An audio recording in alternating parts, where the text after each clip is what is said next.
In the darkness, there is only one thing, a single point of light, trembling against the black. It's a candle, simple, unadorned, its flame swaying gently as if breathing. Watch it for a moment. Notice how the light doesn't fill the room, but rather carves out a small pocket of warmth in an ocean of shadow. This is how the world once looked, every evening, for millions of souls across Europe. This is how France looked in the 1600s. When the sun set and darkness arrived like a heavy curtain drawn across the stage of day, tonight, we're not going to rush. We're not going to race through facts or dates. Instead, we're going to step back, way back, into a world lit only by flame. A world where light was not a switch on the wall, but something precious, something made by hand, something that cost time and labor and patience. We're going to follow the quiet lives of people you've never heard of. People who spent their days transforming wax and tallow into something almost magical. Illumination.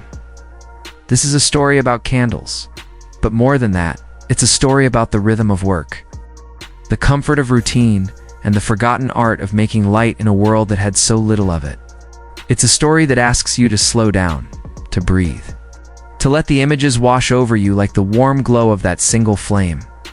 Imagine, if you will, a narrow street in Paris. The year is 1650. The cobblestones are uneven beneath your feet, still damp from an afternoon rain. Above you, the sky has turned that deep, velvety blue that comes just after sunset.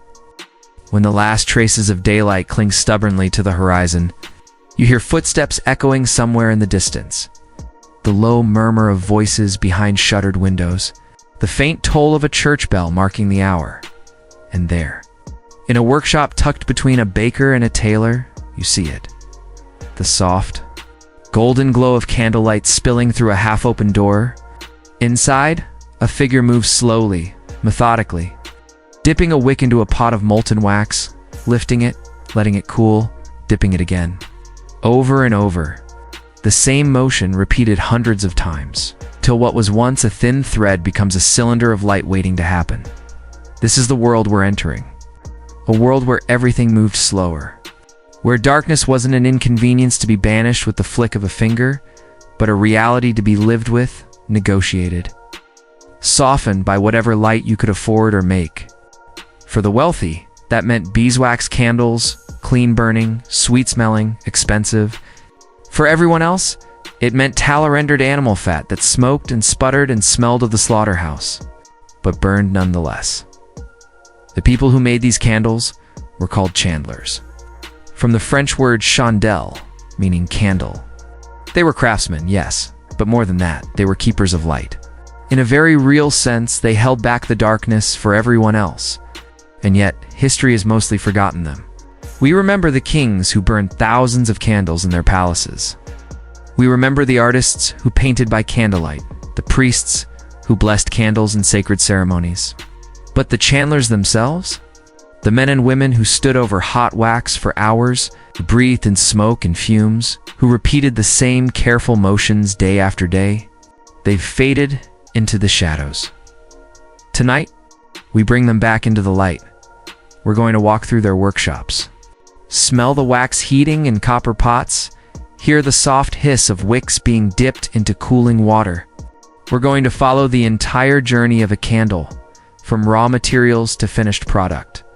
We're going to see how social class determined what kind of light you could afford, how guilds protected the secrets of the trade, how religion gave candles a sacred meaning beyond mere illumination, but we're going to do it slowly, gently, the same patience those chandlers brought to their work. Because this isn't just a history lesson, it's an invitation to experience a different pace of life. A time when craftsmanship meant repetition. When quality came from doing the same thing over and over until your hands knew the work better than your mind. So, settle in. Let the modern world fade away. Close your eyes if you want, or keep them half open, watching that single flame in your mind's eye. Let its light be the only thing that matters. And as we journey together through 17th century France, let the rhythm of the chandler's work dip, lift cool, repeat, become your own rhythm. Let it slow your breathing, quiet your thoughts. ease you into that space between waking and sleep. The story begins, as all good stories do, with something simple, a need for light in a dark world and the quiet, patient hands that provided it. Before we go any further, we need to understand something fundamental about the past. It was dark. Not metaphorically, not spiritually, literally, physically dark. When the sun went down, the world became a place of shadows and silhouettes. A place where your own hand disappeared if held too far from your face. For us, living in the glow of streetlights, headlights, phone screens, and countless other sources of illumination, true darkness is almost impossible to imagine. We can turn night into day with a single switch. We take light so utterly for granted that we complain when a bulb flickers or dims. But in 17th century France, light was a luxury, a commodity, something you had to plan for and ration and protect. Walk with me now through the streets of Paris at night. It's late autumn, perhaps 1667. The year Louis XIV ordered the installation of lanterns throughout the city, making Paris the first truly illuminated capital in Europe. But even with this innovation, the light is sparse, scattered, barely enough to see by. Lanterns hang at major intersections, perhaps every 100 meters or so, casting small pools of amber light that leave vast stretches of street in complete blackness. You move slowly, carefully, your hand trailing along the rough stone walls of buildings to keep your bearings. Somewhere ahead, you hear voices, a couple hurrying home before curfew, their footsteps quick and nervous. To your left, a door opens briefly, and a shaft of warm light spills into the street, along with the smell of cooking meat and the sound of laughter. Then the door closes and the darkness returns. This is the world before electricity. A world where the setting sun didn't just mark the end of the workday, it fundamentally changed what was possible. Activities that required good light reading, sewing, fine craft work had to be scheduled around the sun's trajectory. Wealthier homes might extend the day with candles or oil lamps, but even then the light was dim, flickering, unreliable. The poor simply went to bed when darkness fell, conserving their energy and their meager fuel. Inside a typical Parisian apartment, a family of 4 might share a single tallow candle for the entire evening. The mother would position it carefully on the table, arranging her sewing work to catch as much light as possible. The father might read from a prayer book, the children listening, their faces half hidden in shadow. The candle would burn for perhaps 2 or 3 hours before being extinguished, its remaining length carefully preserved for the next night. Nothing was wasted. Every inch of candle represented hours of work, either your own or someone else's. In the grand cathedrals, Notre Dame, Tréthon, Saint Denis, the relationship with light took on a spiritual dimension. During High Mass, hundreds of candles would be lit simultaneously, transforming the vast stone interiors into caverns of flickering gold. The effect was overwhelming, transcendent. The faithful believed that each flame represented the presence of God, that light itself was holy. And in a sense, they were right, not theologically perhaps, but practically. In a world of darkness, any source of reliable light was indeed miraculous. The wealthy, of course, lived differently. In the Heddels particle Lear of the Marais, the grand country estates of the Loire Valley, aristocratic families could afford to burn dozens of candles simultaneously. Their evenings were filled with music, conversation, card games, elaborate dinners that stretched late into the night. Beeswax candles, the finest available, would be arranged in silver candelabras, their clean flames producing minimal smoke. Servants would move through the rooms at regular intervals, trimming wicks, replacing spent candles, ensuring the light never failed. But even in these privileged spaces, darkness pressed in at the windows. Beyond the golden circles cast by candlelight, the night was absolute. Step outside onto a terrace, and you'd be swallowed by blackness. The gardens, the stables, the servants' quarters all invisible until morning. The rich could buy more light, better light, but they couldn't banish the darkness entirely. No one could. In rural France, the situation was even more extreme. Villages that might house 100 souls would have perhaps a dozen candles total, most of them reserved for the church. Peasant homes relied on the fireplace for both heat and light, with perhaps a rush-lighted dried rush dipped in grease burning near the table. These produced barely more light than a match, but they were cheap, made from materials anyone could gather. In the long winter months, families would sit close to the hearth, doing simple tasks by firelight, telling stories, singing, or simply waiting for sleep. The rhythm of life followed the sun absolutely. Farmers rose before dawn and worked until dusk, maximizing the hours of natural light. Women would position their spinning wheels and looms near windows, tracking the sun's movement across the sky. Children learned to do their chores quickly, before darkness made navigation dangerous. Even criminals adjusted their schedules. Crimes of opportunity happened more frequently in winter, when the long nights provided cover. And there in a workshop tucked between a baker and a tailor, see it, the soft golden glow of candlelight spilling through a half-open door. Inside, a figure moves slowly, methodically, dipping a wick into a pot of molten wax, lifting it, letting it cool, dipping it again. Over and over. The same motion, repeated hundreds of times, till what was once a thin thread becomes a cylinder of light waiting to happen. This is the world we're entering.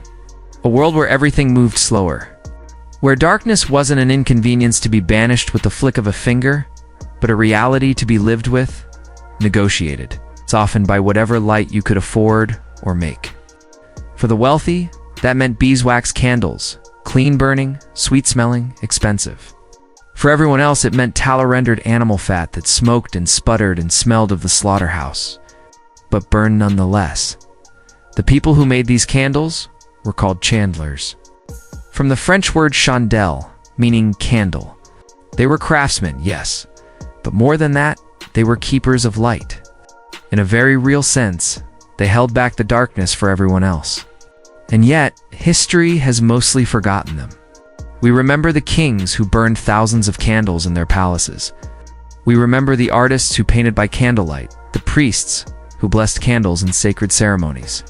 But the chandlers themselves?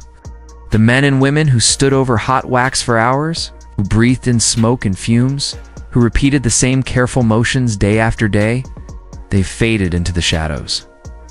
Tonight, we bring them back into the light. We're going to walk through their workshops, smell the wax heating in copper pots, hear the soft hiss of wicks being dipped into cooling water. We're going to follow the entire journey of a candle, from raw materials to finished product.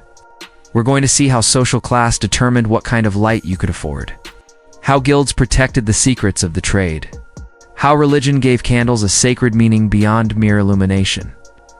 But we're going to do it slowly, gently, the same patience those chandlers brought to their work. Because this isn't just a history lesson, it's an invitation to experience a different pace of life, a time when craftsmanship meant repetition.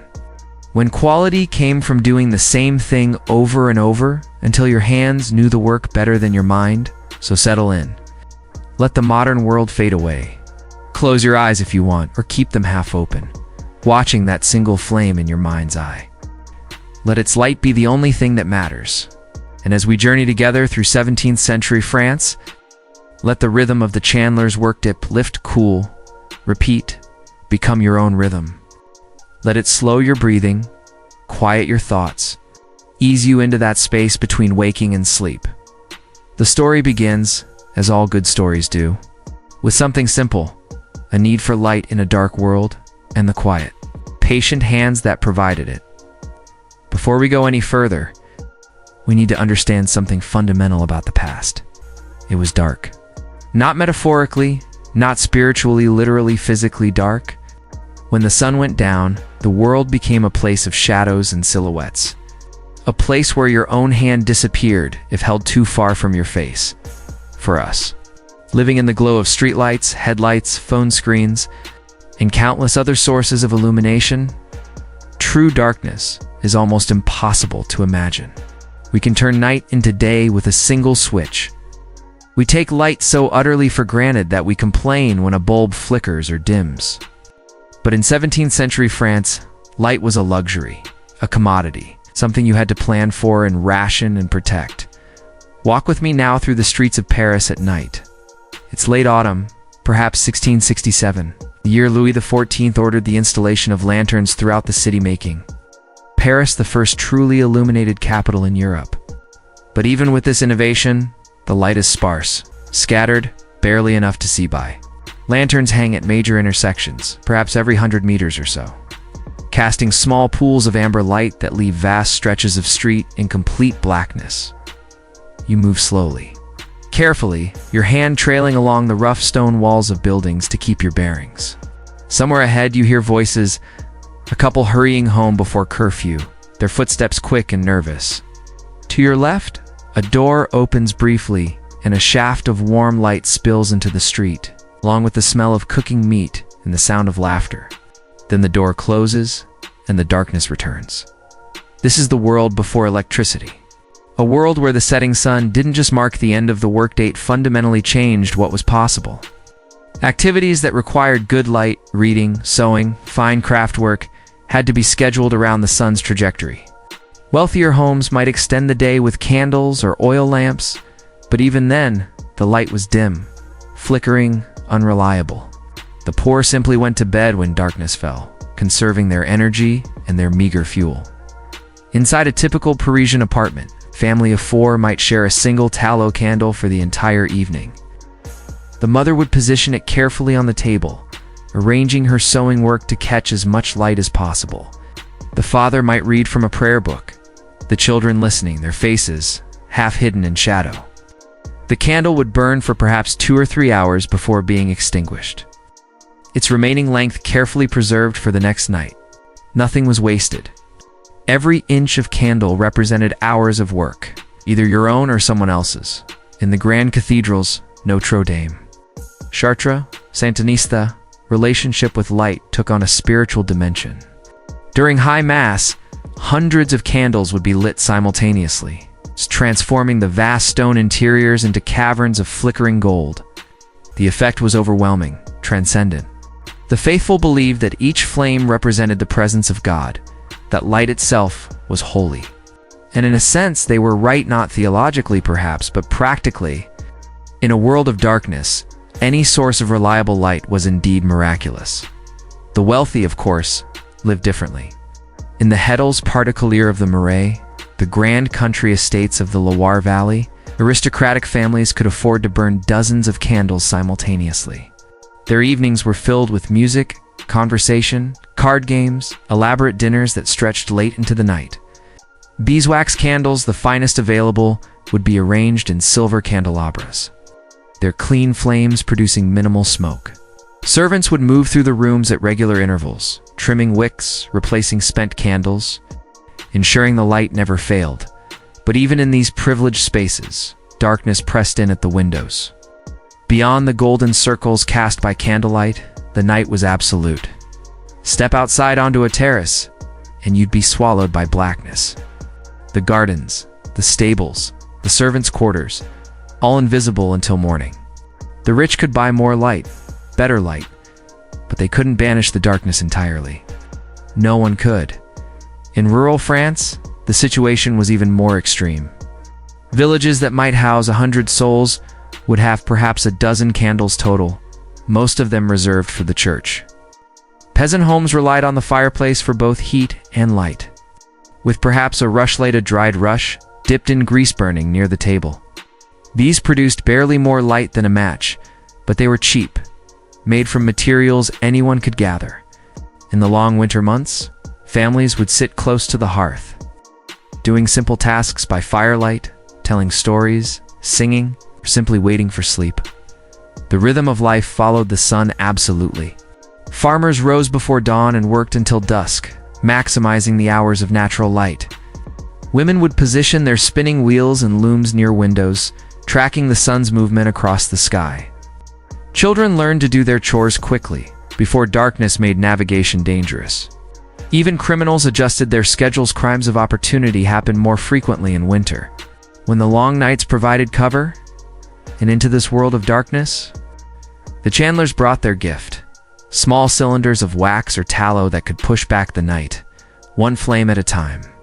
They weren't dramatic about it. They didn't see themselves as heroes or light bringers. They were simply craftsmen doing their work, filling a need. But the impact was profound. Every candle they made extended someone's day, allowed someone to read a little longer, work a little later, feel a little safer in the dark. Think about that for a moment.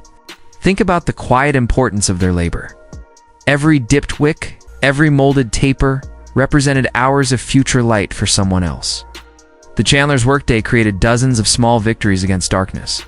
Dozens of moments when a mother could see her child's face, when a scholar could finish a page, when a priest could lead evening prayers. This was the world lit by flame. Precarious, limited, precious. A world where light was never taken for granted because it was never guaranteed. A world where the simple act of lighting a candle was a small triumph. A reminder that humans could, with effort and skill, transform darkness into something warmer. And as you lie here now, in your own darkness, perhaps you can feel some connection to those distant souls. The same basic need for comfort, for light, for the assurance that dawn will come again. The candle flame, whether real or imagined, serves the same purpose it did 3.5 centuries ago.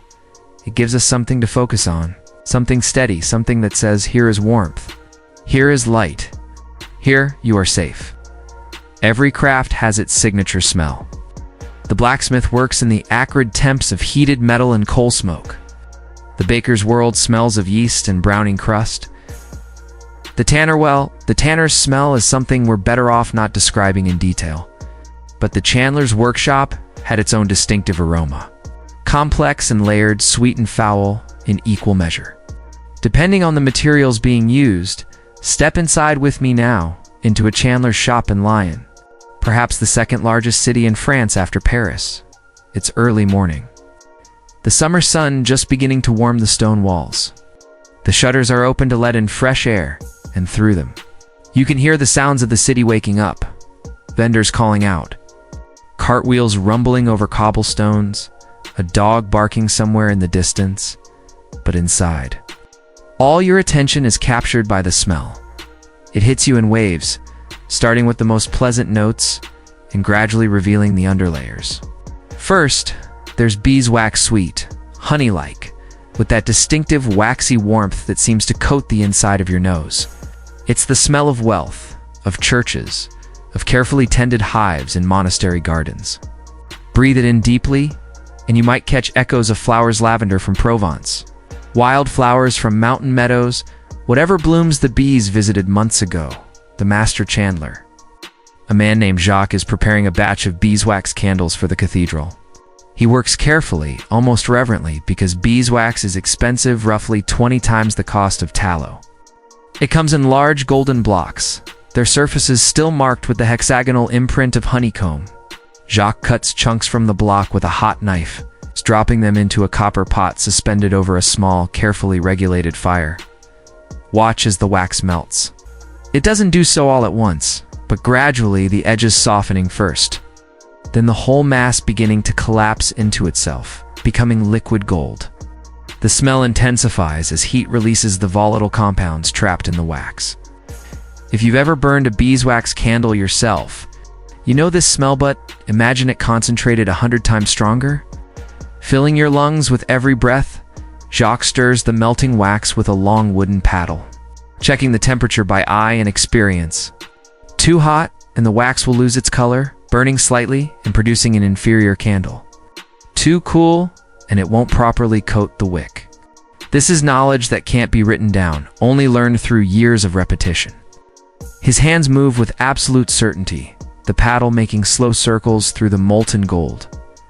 But now, shift your attention to the other side of the workshop, where Jacques' apprentice, a boy of perhaps 14 named Pierre, is working with tallow. Here the smell changes dramatically.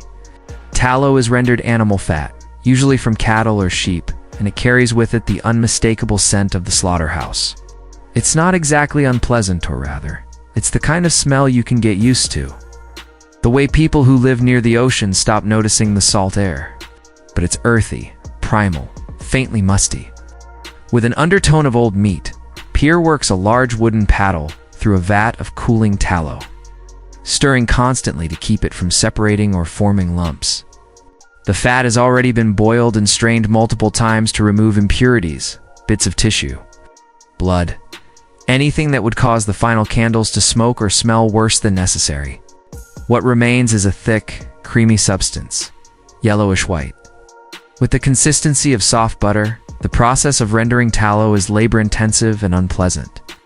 The raw fat must be chopped into small pieces, then slowly heated in large cauldrons until it liquefies. The smell during this process is overwhelming, a thick, greasy reek that clings to clothes and hair that neighbors complain about, that marks chandlers as a class apart. This is why many cities regulated where tallow chandlers could set up shop, confining them to certain quarters or requiring them to work only at certain times of day. But tallow candles were essential for the vast majority of the population. They were affordable. A working family could buy a week's supply for a few sous. They were available everywhere. And while they smoked and sputtered and smelled of old fat, they burned, and that was what mattered. Light, even imperfect light, it's better than no light at all. There's a third material used in candle making. It's less common but worth mentioning: bayberry wax. In the Americas, colonists had discovered that the berries of the bayberry shrub, when boiled, released a greenish wax that could be skimmed off and used for candles. These burned cleaner than tallow and had a pleasant, aromatic smell, but they were incredibly labor-intensive to produce. It took thousands of berries to yield enough wax for a few small candles. In France, bayberry was rare, an exotic curiosity mentioned in travelers, counts but rarely seen. The choice of material wasn't just about cost, it was a visible marker of social class. When you visited someone's home, you could immediately gauge their wealth by the candles they burned. Beeswax? This was a family of means. Tallow. Respectable, but modest. Rushlights or no candles at all? Property.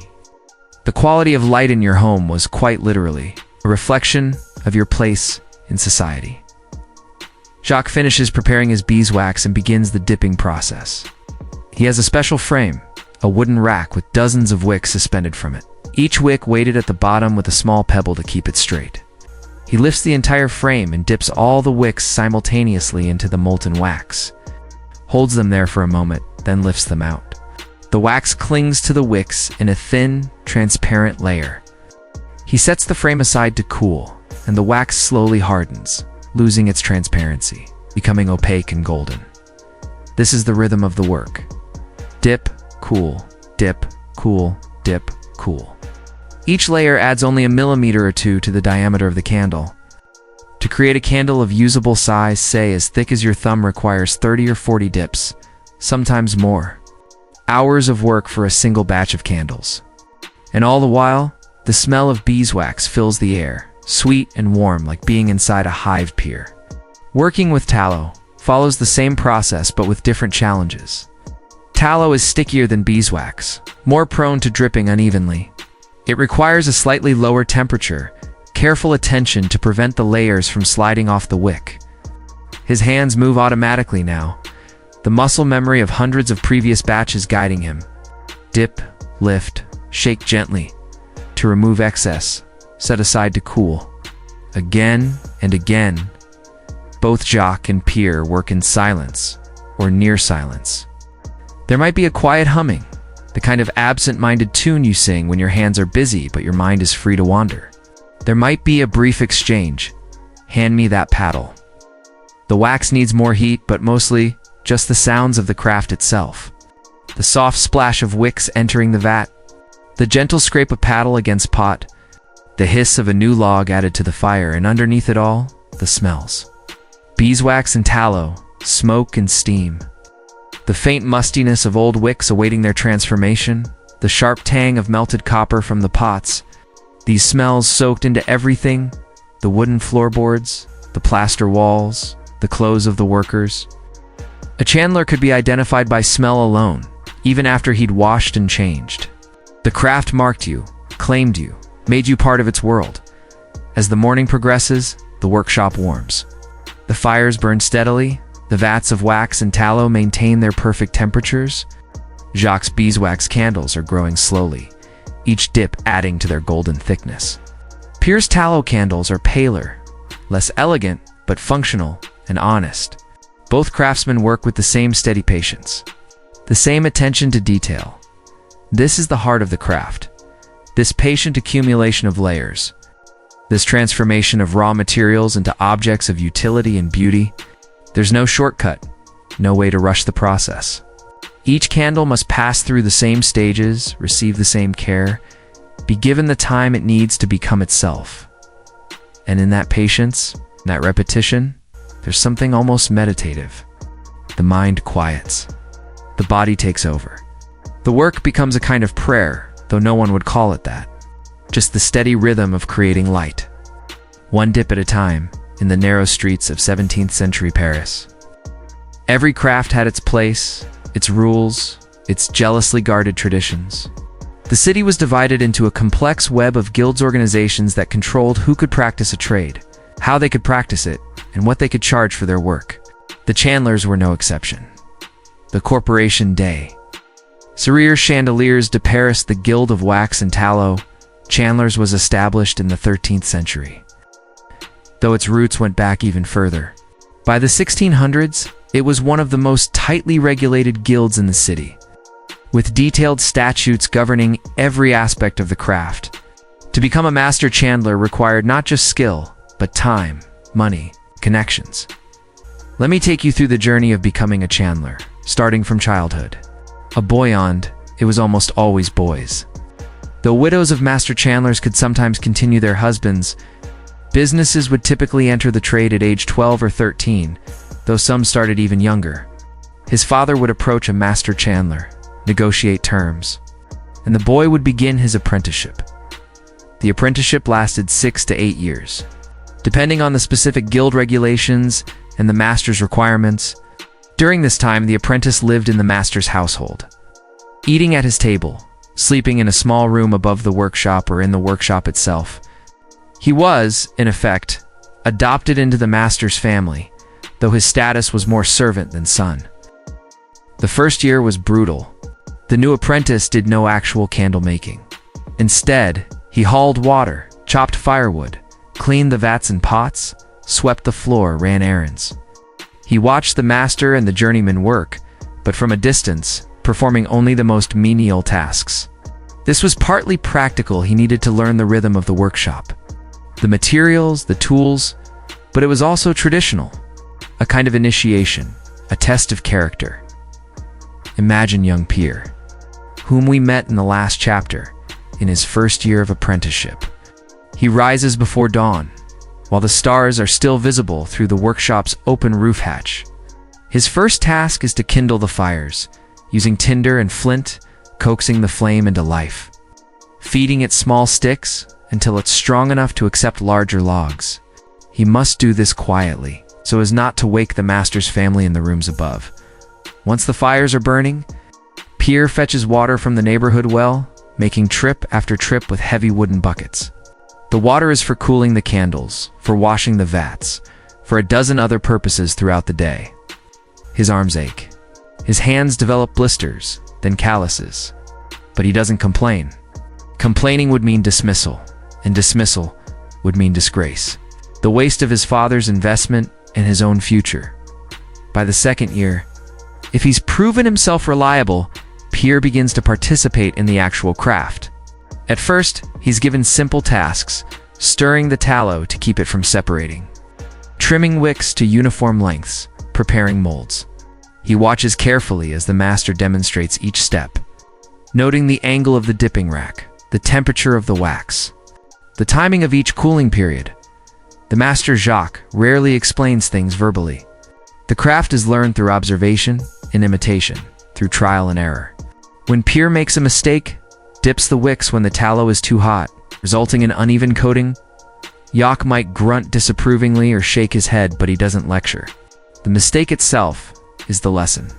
Pierre's hands learn what his mind might forget by the 4th or 5th year.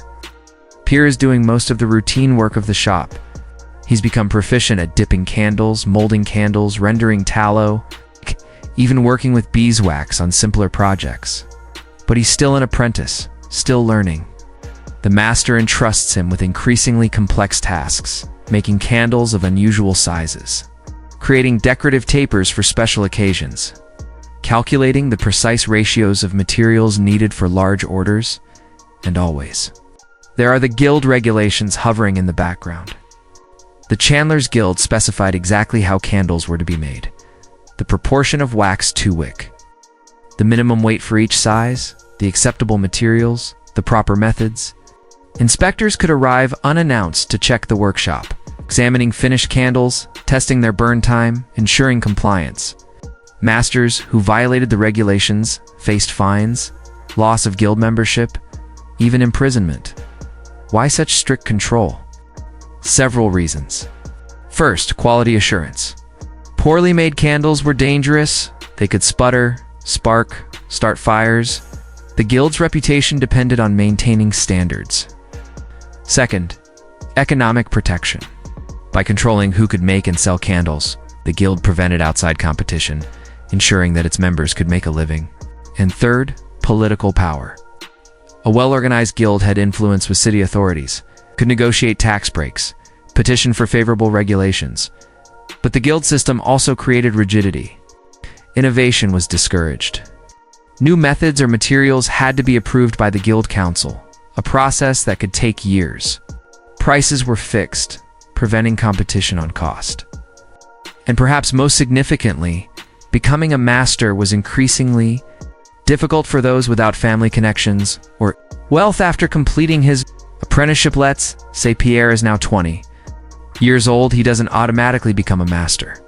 First, he becomes a journeyman, a skilled worker who can practice the craft but doesn't own his own workshop. He might work for his former master, or he might travel to other cities, learning different regional techniques, broadening his experience. This journeyman period could last another 5 or 10 years. To finally become a master, Pierre must accomplish 3 things. First, he must create a masterpiece, a demonstration piece that showcases his skill. For a chandler, this might be an elaborate set of decorative candles, perhaps carved or molded into complex shapes, dyed in various colors, designed to burn evenly despite their irregular forms. This masterpiece would be judged by the guild council. It had to meet exacting standards. Second, he must pay a substantial fee to the guildophon, several years' wages for a journeyman. This fee supposedly covered administrative costs, but in practice, it was a barrier that kept the guild's membership exclusive and prevented the market from being flooded with new masters. Third, and often most difficult, he needed the approval of the existing masters. In practice, this meant having connections, sponsors within the guild who would vouch for him. Sons of masters had a much easier time gaining approval than outsiders. The system perpetuated itself, families of chandlers intermarrying, workshops passing from father to son. Once finally established as a master, Pierre would open his own workshop, perhaps in a street or district traditionally associated with chandlers. In Paris, many chandlers clustered near the Isle de la site, close to Notre Dame, which consumed vast quantities of candles. Others worked in the Marais, serving the wealthy residents of that neighborhood. Location mattered. Rent was higher in prosperous districts, but so was the clientele's ability to pay for quality goods. The daily life of a master chandler was governed by routine. Regulations specified working hours, usually from dawn to dusk, with Sundays and holy days reserved for rest and worship. Masters were forbidden to work by candlelight in the evening, partly to prevent unfair competition, partly because working with open flames in darkness was considered too dangerous. The workshop itself was a carefully organized space. Vats for melting wax and tallow lined one wall, each suspended over its own small furnace. Dipping racks stood ready, rows of wicks hanging like silent sentinels. Molds of various sizes and shapes filled shelves, cylindrical molds for standard candles, decorative molds for special occasions. Finished candles were bundled and stored in a cool, dry room, away from heat sources that might soften them. Jacques, now older, with 3 journeymen and 2 apprentices working under him, moves through the workshop with quiet authority. He doesn't need to raise his voice or give many orders. The rhythm is established, the roles clear. His youngest apprentice tends the fires and fetches materials. The older apprentice assists the journeyman with dipping and molding. The journeymen handle most of the production, while Jacques himself works on special orders a set of beeswax candles for a noble wedding. Decorative tapers for a guild celebration. This is the architecture of the craft. Hierarchy, routine, tradition. Every person knows their place, their duties, their path forward. The apprentice watches the journeyman and dreams of the day he'll work independently. The journeyman watches the master and calculates how many more years until he can afford to establish his own workshop. The master watches them all and remembers his own journey, the long years of learning. The steady accumulation of skill and underlying everything, the guild part union, part regulatory body, part social club. Masters gathered monthly at the guild hall to discuss prices, settle disputes, plan processions for religious festivals. The guild maintained a fund to support members who fell ill or suffered disasters, a workshop fire, a flood that ruined inventory. It negotiated with city authorities on behalf of all chandlers. It was in its way a kind of family. It's bound by shared craft and mutual interest. But the guild system was already showing signs of strain. By the mid-17th century, France's economy was changing. Royal manufacturers state-sponsored workshops, producing goods for the crown, sometimes operated outside guild regulations. Foreign competition was increasing. New materials and methods were being developed. The rigid structure that had served the guilds well for centuries was becoming a limitation. Still, for now, the system endured. Jacques' workshop, like thousands of others across France, continued its patient work. Candles emerged from his doors in steady streams, each one carrying the accumulated knowledge of centuries. The skill of trained hands, the approval of the ancient guild. And at night, when Jacques closed the shutters and banked the fires and climbed the stairs to his family's rooms, he could feel satisfied. His work provided light to the city. His apprentices were learning the craft. His reputation was sound. In the morning, the cycle would begin again. Fires lit, wax melted, wicks dipped. The same as yesterday, the same as tomorrow. A rhythm as steady and reliable as the candles themselves. There's a kind of meditation that happens in repetition. Not the formal meditation of monks or mystics, but the quieter kind that emerges when your hands know the work so well that your mind can drift, settling into a rhythm that's almost hypnotic. This is the meditation of the chandler, the peace found in the endless cycle of dip and cool. Dip and cool. Let's slow down now. Let's watch the process so closely that every detail becomes visible, every moment stretched out and examined. This is not just about how candles were made. It's about understanding the patience required. The attention to small things, the transformation of simple materials into something useful through nothing more than careful repetition. We're in Jacques' workshop again, in the quiet hours of mid-morning. The day's work is well underway. The fires have settled into steady burns, producing consistent heat without flame spurts that might cause dangerous temperature fluctuations. The copper pots of beeswax glow golden in the light. Their surface is perfectly still, like pools of liquid honey. Jacques stands before one of these pots, a dipping rack in his hands. The rack is simply a wooden bar about 4 feet long, with evenly spaced nails or small hooks along its length. From each hook hangs a cotton wick, perhaps 20 wicks in total. Each wick has been carefully prepared, twisted from multiple threads to the exact thickness required, cut to the precise length. Weighted at the bottom with a small metal washer to keep it hanging straight. Watch now, as Jacques positions the rack above the pot of melted beeswax. He lowers it slowly, steadily, until all 20 wicks are submerged. The wax temperature is crucial, maintained at exactly 150 to 160 degrees Fahrenheit. It's hot enough to remain liquid, but not so hot that it's thin or smoking. Jacques holds the rack in the wax for exactly 3 seconds. And 1, 2, 3. Then he lifts it, drawing the wicks up through the golden surface. As each wick emerges, it brings with it a thin coating of wax. For a moment, the wax is transparent, glowing like amber in the sunlight streaming through the window. Then, as the air touches it, the wax begins to cool. The transparency fades. The surface turns opaque, a soft golden color. You can actually see this happen if you watch closely enough. The change spreading up the wick like frost creeping across glass. Jock carries the rack to a frame designed to hold it.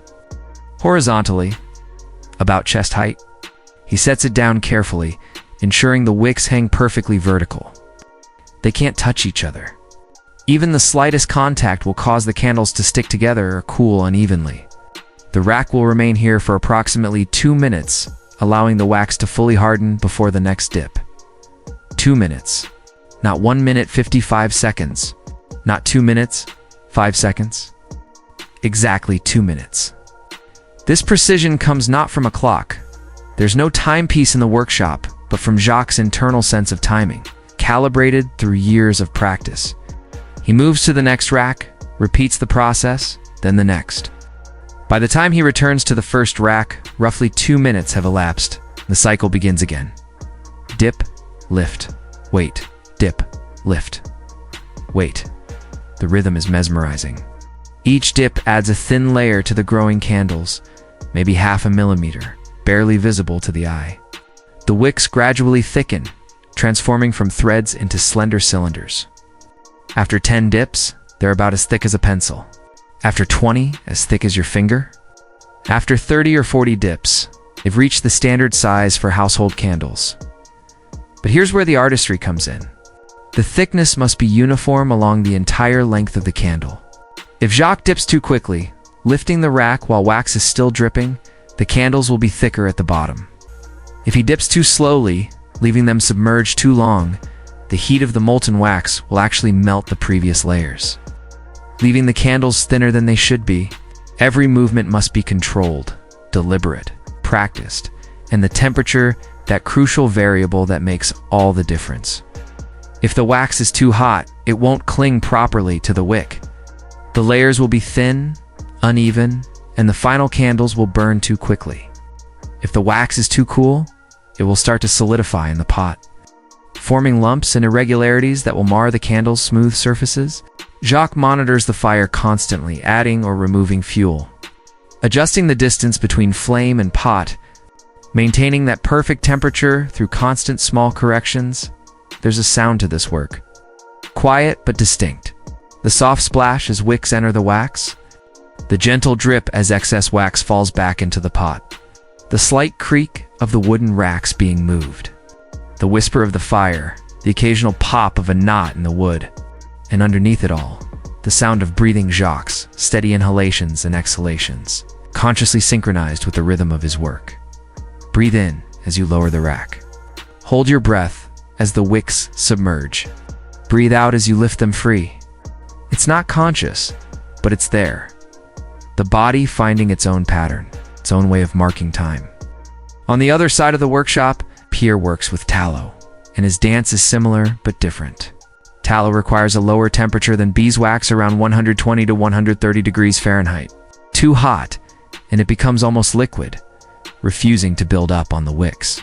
Too cool, and it becomes pasty, clumping instead of coating smoothly. Pierre has learned to judge the temperature by sight and feel. By the way the tallow flows when he stirs it. By the subtle signs that would be invisible to an untrained eye.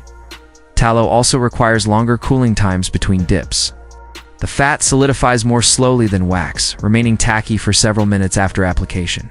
Pierre has to wait 3 or even 4 minutes between dips, which means he works with more racks, cycling through them in sequence, always keeping track of which rack went in when, which is ready for the next dip. It's like juggling, but slower, more meditative. His mind tracks multiple timelines. Simultaneously, this rack is ready now. That one needs another minute. The third just went in and must wait longest. And all the while, his hands keep moving, checking the fire, stirring the tallow, lifting and lowering racks, adjusting the spacing of wicks that have started to lean toward each other. The tallow candles grow more slowly than the beeswax ones.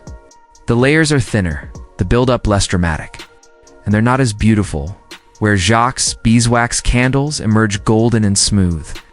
Pierre's tallow candles are pale yellow-white, their surfaces slightly grainy, less refined. But they're honest work, solid craftsmanship, candles that will serve their purpose.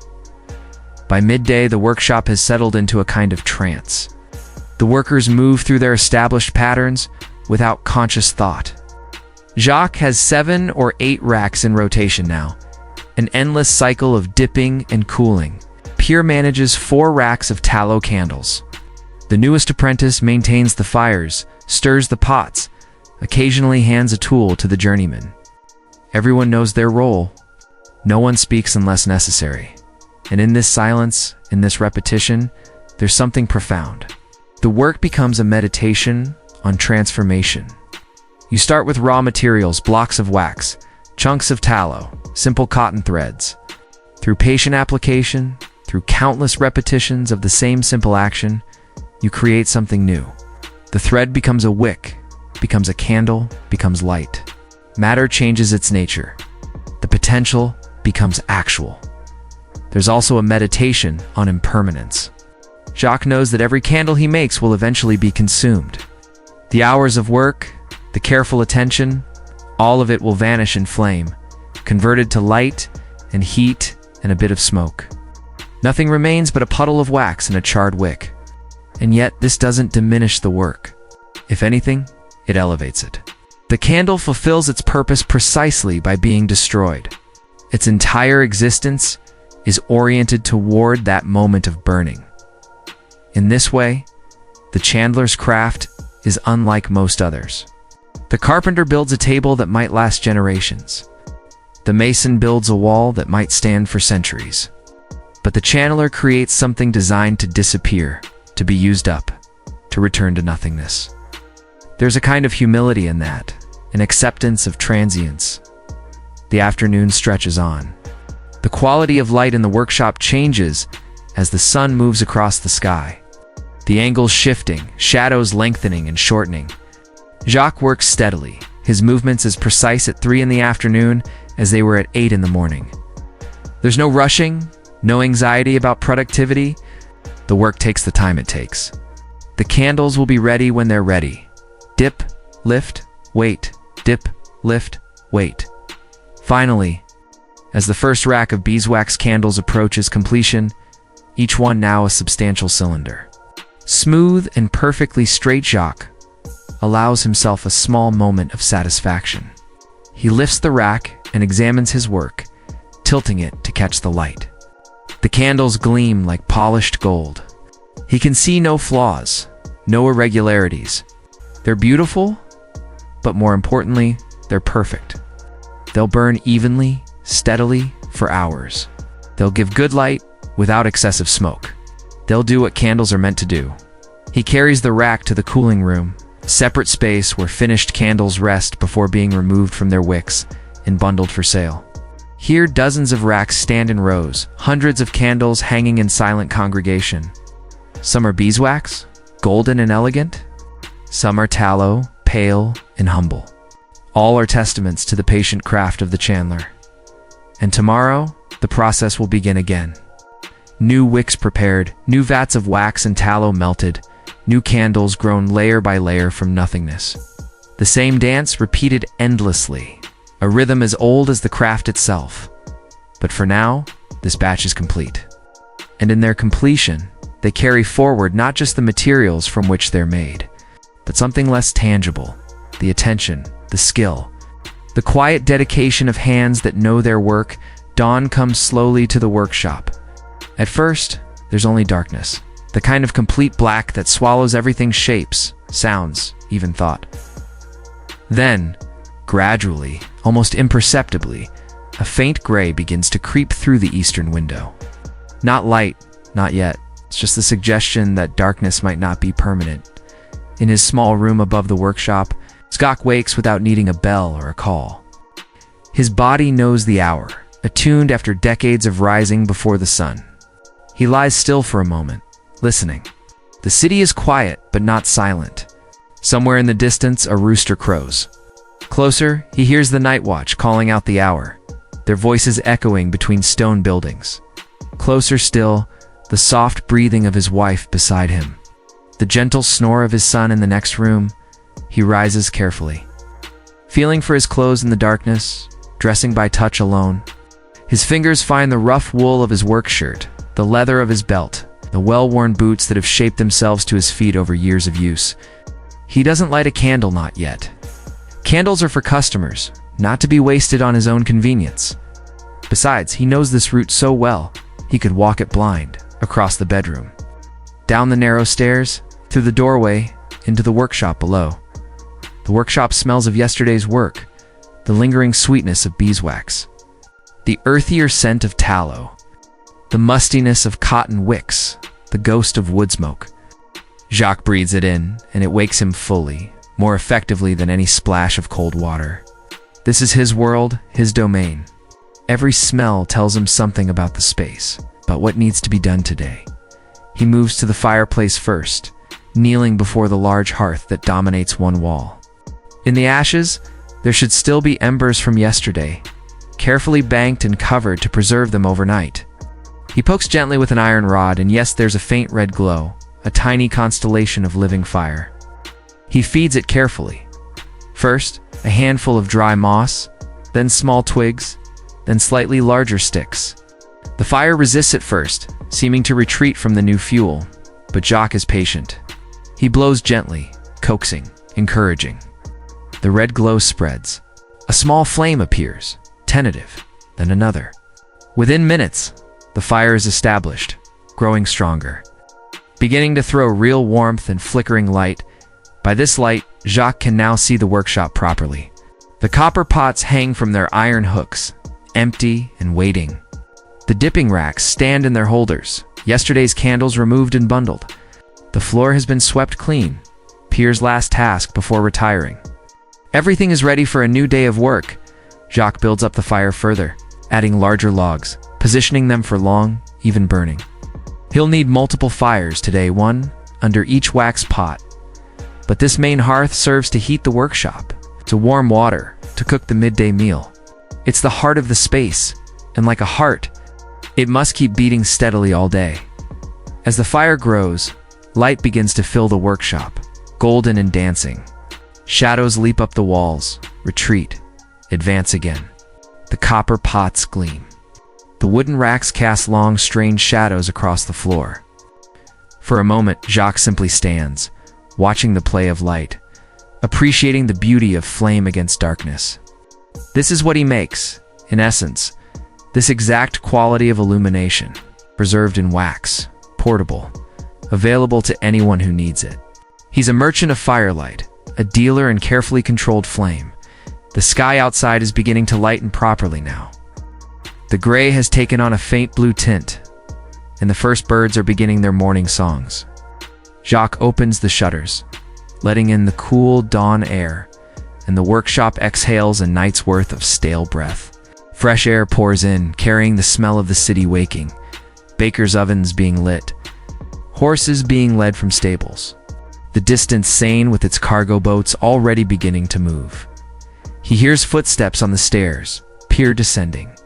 The boy emerges into the workshop, his hair still mussed from sleep, rubbing his eyes. He sees the fire already lit and stops, chagrined. This was supposed to be his task, his responsibility as the junior apprentice. But Jacques waves away his concern with a small gesture. Sometimes the master enjoys doing the simple tasks, reminding his hands of the fundamentals.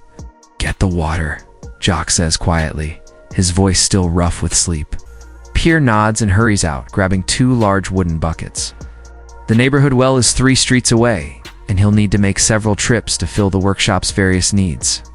Jacques listens to the boy's footsteps fade down the street and feels a small surge of satisfaction. Pierre is a good apprentice, diligent and observant.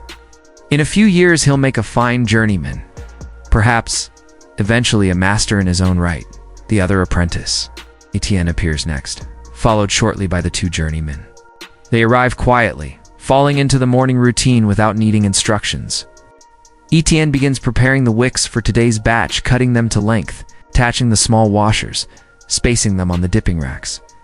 The journeymen, Thomas and Louis, start hauling out the blocks of beeswax and chunks of tallow from the storeroom, calculating how much will be needed for the day's planned production. Jacques consults a wooden board where he's recorded orders and obligations. The cathedral needs 50 large beeswax candles by Friday, a standing order that must never be late.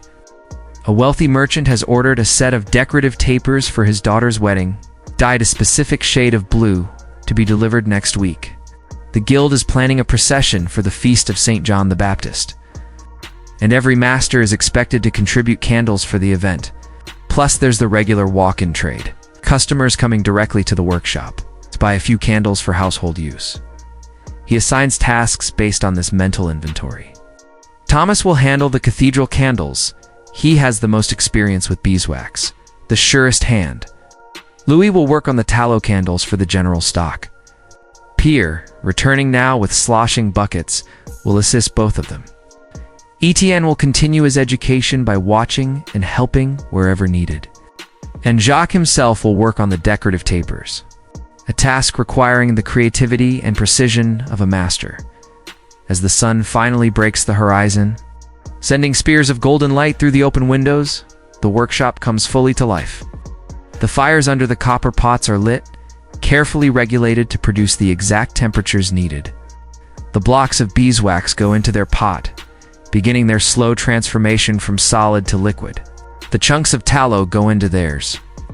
Water is set to heat for washing and cooling. The day's rhythm has begun. Listen now to the sounds of the workshop in full operation. The crackle of multiple fires, each slightly different in pitch and intensity. The gurgle of melting wax, starting as a slow plop-lop and gradually becoming a steady simmer. The splash of water being poured into cooling vats. The soft voices of the workers, mostly just practical exchanges. Pass me that. Is this hot enough? How many in this batch? But occasionally drifting into other topics, fragments of gossip or observation. Did you hear about the fire on Rue Saint-Antoine? The baker's apprentice is courting Margot from the laundry. The grain prices are up again. My mother says, but these conversations never last long. The work requires attention, and idle chatter is discouraged. Not harshly, Jacques is not a tyrant, but firmly. The craft demands respect, and that respect is shown through focus. Thomas begins the first batch of cathedral candles, dipping his rack with the smooth, practiced motion of someone who's performed this action thousands of times. The wicks enter the golden wax, emerge coated, are set aside to cool. Even from across the workshop, Jacques can tell by the sound whether Thomas has done it correctly. The splash is too loud. The rack was moved too quickly. No splash at all? Too slow. But Thomas's splashes are perfect. Soft whisper of entry and exit. Pierre assists Louis with the tallow candles, learning the subtle differences in technique required by the different material. Louis talks as he works, not quite teaching that's the master's role, but offering observations. See how it clings differently? Wax lets go cleanly, but tallow wants to hold on. You have to shake it just a little to get the excess off. Not too much, fill thin the layer. Just enough. Pierre tries it. His movement's awkward, uncertain. The first rack he dips comes up uneven, thick in some places, thin in others. Louis doesn't criticize, just nods toward the cooling frame. Pierre will see his own mistake when the candles harden. The work teaches itself, if you pay attention. The morning progresses through its stages. The first dips, when the wicks are still just threads, barely visible. The gradual thickening, each cycle adding substance. The transition point when the wicks become recognizable as candles in becoming. Slender cylinders of wax or tallow hanging in neat rows. The methodical patience of waiting, dipping, waiting, dipping, building up layers that will eventually become light around mid-morning. Jacques' wife, Marie, descends from the family quarters carrying a basket of bread and cheese. This is the first meal of the day, eaten standing or sitting briefly on workshop stools, never quite stopping work. Thomas eats with one hand while checking the temperature of his wax pot with the other. Pierre wolfs down his bread between trips to fetch fresh water. Jacques breaks his bread slowly, chewing thoughtfully. His eyes never leaving the workshop, always monitoring, assessing, noting what needs adjustment. The rhythm continues. The sun climbs higher, its light becoming whiter, harsher, less forgiving. The workshop grows warm from the fires, and the bodies working in close quarters. Shutters are adjusted to create cross breezes without admitting so much light that it fades the colored wax in storage. The sound of the city grows louder outside, vendors calling, cartwheels rattling, conversations floating up from the street, but inside the workshop, the focus remains steady. This is the heart of the working day.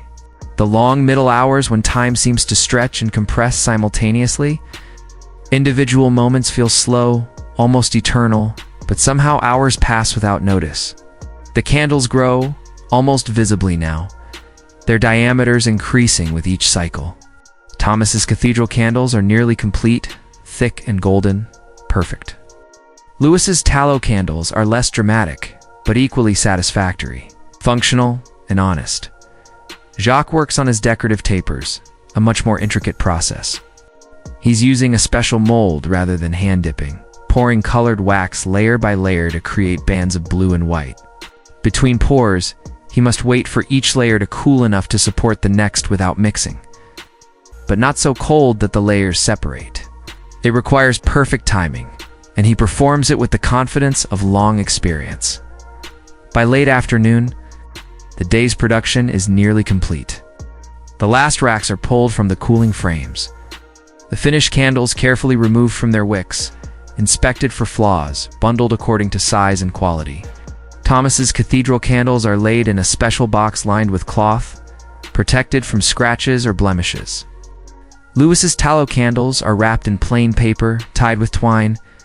Jacques' decorative tapers are examined minutely as the color bands are distinct and even, the overall shape perfectly straight. They'll do. The fires are allowed to die down. The vats are emptied of any remaining wax or tallow, which is poured into storage containers for tomorrow. The floors are swept. The tools are cleaned and put away. The workshop transitions from active production space to quiet storage area as the sun begins its descent toward evening. As the light takes on that rich, golden quality that photographers in later centuries will call the magic hour, the workers prepare to end their day. Thomas and Louis wash their hands in cold water, scrubbing away the day's accumulation of wax and smoke. Pierre and Etienne carry the last of the day's finished candles to the storage room. Jacques makes a final tour of the workshop, checking that everything is secure, that no embers remain that might spring to dangerous life in the night. And then, one by one, they depart. The journeymen to their lodgings elsewhere in the city, Pierre and Etienne to their small rooms above the workshop. Jacques lingers a moment longer, alone in the dimming space, listening to it settle into silence. The wooden floorboards creak. A cooling pot ticks as the metal contracts. Outside, the evening bells begin to ring, calling the faithful to vespers. Jacques climbs the stairs to his family's rooms, where Marie is preparing the evening meal, where his children are finishing their own day's tasks. He's tired, but it's the good tiredness of work completed, of purposes fulfilled. Tomorrow, the cycle will begin again. Dawn, fire, wax, the patient accumulation of light. But for now, rest, darkness and sleep, and the earned satisfaction of a day well lived. Versailles, even the name carries weight. Conjures images of impossible grandeur, of a palace so vast and ornate that it seems more like a fever dream than something built by human hands. And in the 1670s and 80s, during the reign of Louis XIV, the Sun King, Versailles was indeed a kind of waking dream, a place where reality bent to the will of absolute power. But tonight, we're not concerned with the king himself, or with the intrigues of his court, or with the political machinations that swirled through those gilded halls like invisible currents. Tonight, we're interested in something simpler, something that made all that grandeur visible: light. Specifically, the thousands upon thousands of candles that transformed the palace from a dark pile of stone into a blazing spectacle that could be seen for miles. Picture, if you can, the Hall of Mirrors on a winter evening in 1682. The hall itself is almost too large too. Comprehend 240 feet long, 34 feet wide, 40 feet high. 17 arched windows line one wall, and opposite them, 17 matching mirrors. Each made of multiple panes because glass technology of the era couldn't produce mirrors that large in single pieces. Between the mirrors, pilasters wrapped in gilded bronze. Above, a painted ceiling depicting the glories of Louis's reign. Below, a floor of polished marble that reflects everything like still water. And everywhere, candles. Not dozens, not hundreds, thousands, in the great silver chandeliers hanging from the ceiling, each one holding 40 or 50 candles. In the girandolsi elaborate branching, candelabras positioned between the mirrors, each supporting a dozen flames. In smaller candelabras, on tables, in wall sconces, in portable candle stands that could be moved wherever additional light was needed. On a full court night, when the king was entertaining foreign dignitaries or celebrating a military victory, the Hall of Mirrors alone might burn through 3,000 candles in a single evening. 3,000 candles. Think about that. Think about Jacques' workshop in Paris, where a productive day might yield 50 finished candles. It would take his entire workshop 2 months of steady work to produce what Versailles consumed in one night of celebration. And the Hall of Mirrors was only one room? Admittedly the most spectacular, but still just one part of a palace that contained hundreds of rooms, all of which required light. The economics of this are staggering. Beeswax candles, the only type considered appropriate for royal use, cost roughly 1 livre per pound in the 1680s. A standard candle weighed about 4 ounces. So for candles to the pound, at 3,000 candles for one evening in one room, that's 750 pounds of wax, costing 750 livres. A skilled craftsman might earn 300 livres in an entire year. In other words, single evening's illumination in the Hall of Mirrors cost more than 2 workers. Annual salaries, and this was just for a special occasion. On ordinary evenings, the palace still burned hundreds of candles. Over the course of a year, Versailles consumed candles by the ton, representing a fortune in wax and an army of channelers working to meet the demand. Where did all these candles come from? Not from single workshops like Jacques, though he and thousands like him contributed to the supply. No. For Versailles, Louis XIV established what were essentially candle factories. Large-scale operations that could produce candles in the volumes the court required. These royal manufacturers employed dozens of workers, operated multiple fires simultaneously, ran dipping operations that could handle hundreds of wicks at once. But let's not stay in the palace. Let's follow the chain backward to see where the light really comes from. Let's visit one of these royal chandleries on the outskirts of Paris.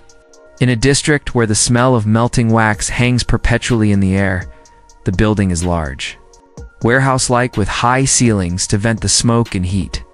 Inside, the space is divided into stations, each dedicated to a different stage of candle production. At one end, workers unpacked newly arrived beeswax, breaking apart the large blocks, inspecting them for purity.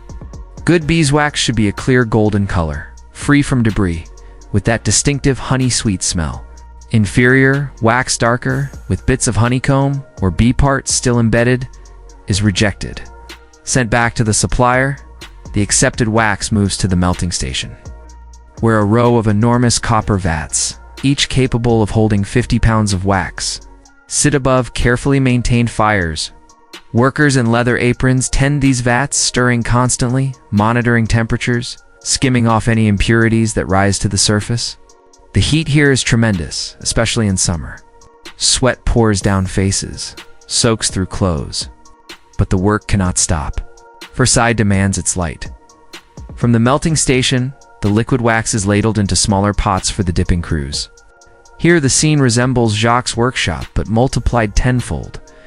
20 or 30 workers stand at their stations, each with a rack holding 50 or more wicks, each performing the same rhythmic dipping motion. But unlike Jacques, who might spend all day on a single batch, working with the precision and care of an artist, these workers move faster, driven by quotas and overseen by supervisors who track production with tallies on slate boards. Dip, lift, set aside. Dip, lift, set aside. The motion is constant, almost mechanical. There's less attention to individual candles, less capacity to notice and correct small imperfections. The work is production, not craft. The candles that emerge are good, they must be. For the king, but They lack the subtle perfection of Jacques' hand-dipped tapers. They're uniform standardized, produced to specification rather than to pride. And yet, there's something impressive about the scale. Walking through the chandlery, you pass racks upon racks of candles in various stages of completion. Hundreds, thousands of them, hanging like a forest of pale columns. The smell of beeswax is overwhelming, so thick you can almost taste it. The sound of workers calling to each other, of supervisors shouting instructions, of wax splattering into pots, creates a constant background roar that's entirely different from the quiet. Concentration of Jacques' workshop. The finished candles are inspected, bundled, loaded onto wagons, and transported to Versailles. They arrive in the palace's own storage cellars. Cool underground rooms where thousands of candles wait in neat stacks, organized by size and quality. The palace has its own staff dedicated solely to candle management, keeping track of inventory, distributing candles to various departments, ensuring that no room ever runs short. Now let's return to the palace itself, but not to the grand public rooms. Let's go behind the scenes, to the service corridors and back stairs where the real work of maintaining the spectacle happens. Here you'll find the servants responsible for the palace's illumination, dozens of them. Mostly young men, whose entire job is lighting, maintaining, and replacing candles in the hours before a grand event. These servants move through the staterooms like an organized army. They carry long tapers called lighting candles, which they use to reach the flames in high chandeliers. They adjust the height of candles and sconces to ensure even burning.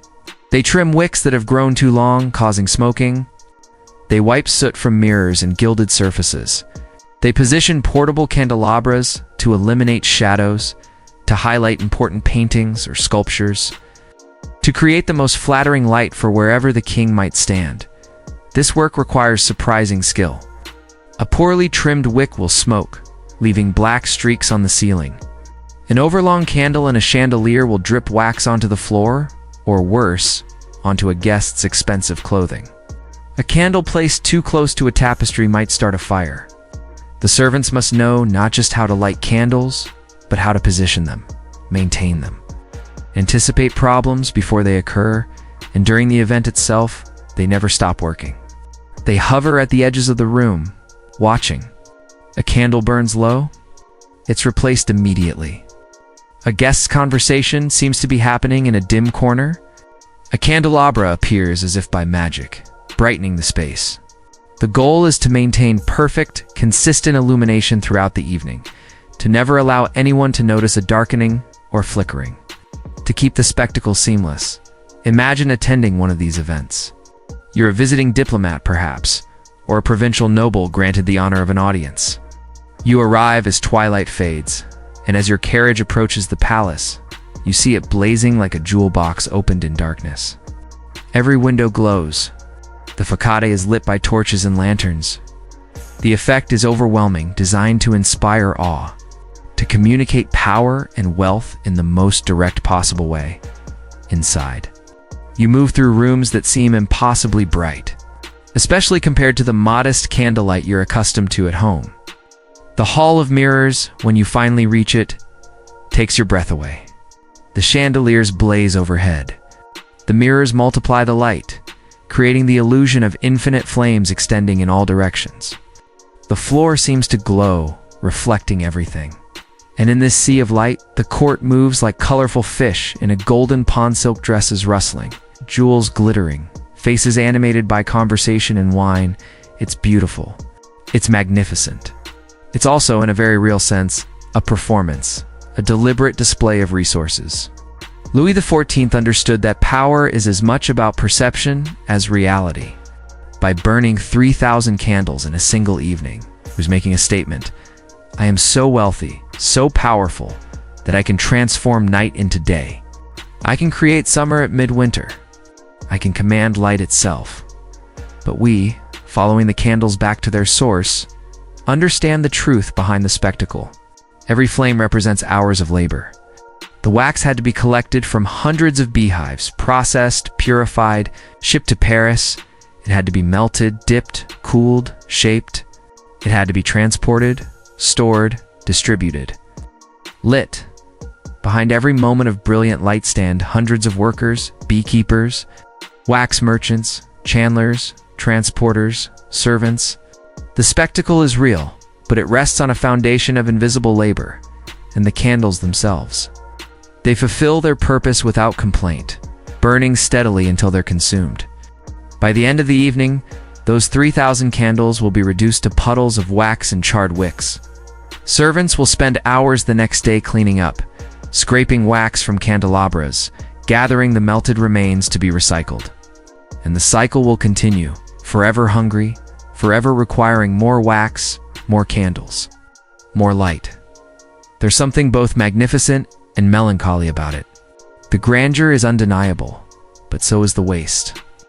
The expenditure of resources and labor for what amounts to a few hours of illumination. Jacques, in his workshop, makes candles that serve practical purposes, lighting homes, enabling work, providing comfort. The royal chandleries make candles that serve symbolic purposes, displaying power, impressing visitors, maintaining an image. Both are valid, perhaps, but they represent very different relationships with light, with craft, with the purpose of making things. Jacques creates with the understanding that his work will be used, appreciated, consumed in the service of daily life. The royal chandlers create with the understanding that their work will be consumed in the service of spectacle, that the candles' brief lives are worth it. They contribute to the king's glory as the night deepens and the event continues. As the candles burn lower and are replaced, as the light holds back the darkness hour after hour, the palace seems almost to float, a ship of brilliance on a sea of black. From inside, you might forget that darkness exists at all. The mirrors in gold create a world unto themselves, self-contained, sufficient, eternal. But step outside, move away from the palace, and darkness reasserts itself immediately. The countryside beyond is pitch black, lit only by stars and perhaps a few scattered farmhouse windows. The contrast is shocking. It's as if the palace exists in a different reality, a place where the normal rules don't apply, where night has been abolished by sheer force of will and wealth. And perhaps that's the point. Perhaps that's what all this expenditure, the thousands of candles, the armies of workers, the fortunes spent on wax is really about. Not just displaying power, but defying nature itself. Darkness is universal, inescapable, the oldest and most fundamental fact of existence. But here, in this palace, this one man has said no to darkness and made it true. At least for a few hours, at least within these walls, the candles make it possible. Small, simple, individually insignificant, but together, in sufficient numbers, capable of transforming reality. And somewhere, in workshops throughout France, chandlers like Jacques continue their patient work, dipping wicks, building up layers, creating the light that makes such defiance possible. They probably never visit Versailles, never see their candles burning in the Hall of Mirrors. But their work ends up there nonetheless, contributing to something larger than themselves. Whether they know it or not, as the evening finally winds down, as the guests depart and the servants begin the long process of extinguishing the thousands of flames, smoke rises from the palace in great gray plumes. The smell of snuffed wicks drifts across the grounds. The light fades, room by room, until the palace returns to darkness, waiting for the sun, or for the next evening's spectacle. And in that darkness, the true magnitude of what was just accomplished becomes clear. For a few hours, light won. Darkness was pushed back. The impossible was made real. All thanks to wax and wicks and the patient hands that transformed them into flame. In the cool, stone interior of a chapel on the outskirts of Rouen, a nun named Sister Marguerite kneels before a wooden table, her hands moving in slow, practiced prayer. But this is not the prayer of words and liturgy. This is the prayer of work, the devotion expressed through careful, repetitive action. Before her, 50 thin tapers lie in neat rows, each one waiting to be blessed, to be lit, to carry prayers upward in the form of smoke and light, The relationship between candles and faith, century France, was deep, complex, woven through every aspect of religious life.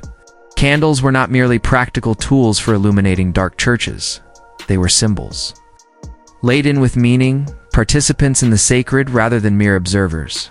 To light a candle was to make a prayer visible, to give it physical form, to send it upward toward heaven on currents of warm air. Sister Marguerite's convent was one of hundreds throughout France that maintained its own small chandlery, producing the candles needed for daily worship. The work was considered a holy duty, appropriate for the sisters because it required patience, humility, and attention, virtues they cultivated in every aspect of their lives. The making of candles became another form of prayer, another way of serving God through careful, selfless labor. The convent used only beeswax, never tallow. This wasn't snobbery or preference, it was theology. Beeswax came from bees, creatures that medieval and early modern thinkers believed were divinely ordained, special. Bees were thought to be virginal, reproducing without sexual contact, producing wax and honey through divine miracle rather than earthly processes. This made beeswax pure, holy, appropriate for sacred use. Tallow, by contrast, came from slaughtered animals, from blood and death, and carried that association with it. Fine for secular use, but not for the altar. Watch now as Sister Marguerite works. Her movements are slow, deliberate, almost ritualistic. She's making votive candles, the small tapers that worshippers will light and place before statues of saints, before images of Mary, in alcoves dedicated to prayers for the dead. Each candle must be perfect, straight, evenly formed, with a wick precisely centered. An imperfect candle might burn unevenly, might gutter and die, might fail to carry the prayer it's meant to represent. She cannot allow that. The wax she uses comes from the convent's own hives, maintained by Sister Anne in the garden. It's been rendered and purified according to methods passed down through generations of nuns. Recipes preserved in the order's records. The resulting wax is almost white, with just a hint of golden warmth. And it smells faintly of the lavender that grows wild around the hives. When burned, these candles produce a scent that the sisters associate with prayer itself, sweet, clean, uplifting. Sister Marguerite rolls each candle by hand, wrapping a thin sheet of warmed wax around a wick laid flat on the table. Her palms press gently, evenly, gradually forming the wax into a cylinder. Roll, press, roll, press. The motion is meditative, allowing her mind to quiet, to empty of everyday concerns, to dwell only on the work and its purpose. Each candle, she reminds herself, will carry someone's prayer. Each flame will represent a soul reaching toward God. The work is not trivial. The work is sacred. In the great cathedral of Chartres, a very different kind of candle is being prepared. Here, in the workshops beneath the main sanctuary, craftsmen are creating the enormous Paschal candle that will be lit during the Easter Vigil, the most important ceremony of the liturgical year. This candle is massive, nearly 6 feet tall, 8 inches in diameter, weighing close to 50 pounds. Creating it requires both artistry and engineering. The head chandler, a layman named Bernard, who has served the cathedral for 30 years, oversees the work. The Paschal candle must be made new each year, and its creation is a major undertaking that begins weeks before Easter. The wax is the finest available, purchased from suppliers who deal exclusively in church-grade beeswax. It arrives in blocks that Bernard inspects minutely, rejecting any with even the slightest imperfection. The candle is too large to be hand-dipped. Instead, Bernard uses a special mold, a massive cylindrical frame made of smooth wood, carefully oiled to prevent sticking. The wick is a thick cord, nearly half an inch in diameter, suspended vertically in the exact center of the mold. Bernard and his assistants pour the molten wax in stages, layer by layer, allowing each pour to partially cool before adding the next. This prevents cracking and air bubbles, ensures a uniform density throughout. But the Paschal candle is more than just a large candle, it's also a work of art. Once the basic cylinder is complete and fully cooled, Bernard decorates it with intricate designs. Using softer colored wax, he applies images, the Alpha and Omega symbols, representing Christ as the beginning and end. The cross, of course. The current year marked in Roman numerals. Sometimes flowers or vines twining up the shaft. Each element is carefully smoothed and attached, becoming part of the candle itself.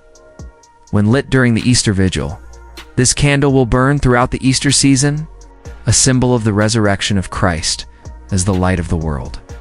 Worshippers will light their own small candles from its flame, carrying that light out into the darkness, spreading it throughout the congregation, and eventually into the streets beyond. The symbolism is powerful. Visceral light, conquering darkness, life defeating death. Hope spreading from a single source. In a small parish church in the Auvergne, a poor priest named Father Michel struggles to keep candles burning on his altar. His parish is not wealthy. Most of his parishioners are farmers, laborers, people who have little to spare after feeding their families. The collection basket rarely contains more than a few coins, and candles are expensive. Father Michel makes do with what he can afford: small tallow candles for daily mass, a few precious beeswax tapers reserved for feast days and important ceremonies. He guards these beeswax candles jealously, storing them in a locked cabinet, bringing them out only when truly necessary.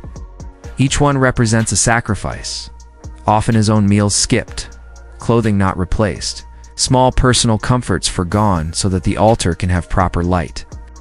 For Father Michel, as for many rural priests, maintaining the dignity of worship in the face of poverty is a constant struggle.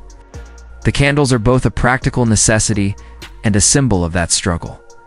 But even here, even in this poor church with its few shabby candles, the light carries meaning. When Father Michel elevates the consecrated host during Mass, when the small candle flames flicker in response to the movement of air, the congregation understands that they're witnessing something sacred. The light might be dim, the candles might be cheap tallow rather than pure beeswax, but the symbolism remains intact. Light still represents the divine presence. Flame still carries prayers upward. Throughout France, in churches grand and humble, in cathedrals and country chapels, in convents and monasteries, candles define the rhythm of religious life. They're lit for morning prayers and evening vespers. They accompany baptisms, marriages, funerals. They burn before relics of saints, before images of the Virgin, before the reserved sacrament in its golden tabernacle. They mark holy days and ordinary days, celebrations and sorrows. Consider a funeral in 17th century France. The body lies in state, surrounded by candles as many as the family can afford. Dozens for the wealthy, perhaps only 2 or 4 for the poor. These candles serve multiple purposes. Practically, they provide light for the vigil, for the prayers said throughout the night before burial. Symbolically, they represent the soul of the deceased, its journey from earthly darkness to heavenly light. Each flame is a prayer for the dead, a petition for mercy, hope for salvation. The mourners keep watch through the night, ensuring the candles never go out. This is cruciella. Candle dying prematurely is considered an ill omen, a suggestion that perhaps the soul's journey is in jeopardy. When a candle burns low, it's immediately replaced. Fresh wax, fresh flame, continuous light. The watch continues until dawn, until the body is carried to the church for the funeral mass, until it's finally laid to rest with prayers and blessings, and one final candle placed on the grave, left to burn until weather or wind extinguishes it. In monasteries, the relationship with candles takes on yet another dimension. The monks rise in the middle of the night for matins, the first of the 8 daily prayer services. They process into the chapel in darkness, carrying small candles, each flame reflected in dozens of others, a river of light flowing through the dark corridors. The candles illuminate their prayer books, making the Latin words visible. They cast shadows that dance across ancient stone walls, creating an atmosphere that feels timeless. It's disconnected from the ordinary world. The monks understand candles intimately. Many monasteries, like convents, maintain their own chandleries. The work of making candles is distributed among the brothers according to their abilities and the needs of the community. Older monks, no longer capable of heavy labor in the fields, might spend their days dipping wicks or rolling tapers. Younger monks work under their guidance, learning not just the craft, but the spiritual discipline it represents: patience, humility, attention to detail, service to the community. There's a famous story, probably apocryphal, but still instructive, about a monk who spent 40 years making candles for his monastery. Every day the same work: preparing wicks, melting wax, dipping, cooling, trimming. When he finally died, the abbot asked him if he'd ever grown bored, ever resented the monotony. The monk's reply, it said, was simple: "How could I grow bored? I was making light for God." Whether true or not, the story captures something essential about the religious understanding of candles. They were never just objects, never merely tools. They were participants in the sacred mediators between earth and heaven. To make them well was an act of devotion. To light them was a form of prayer.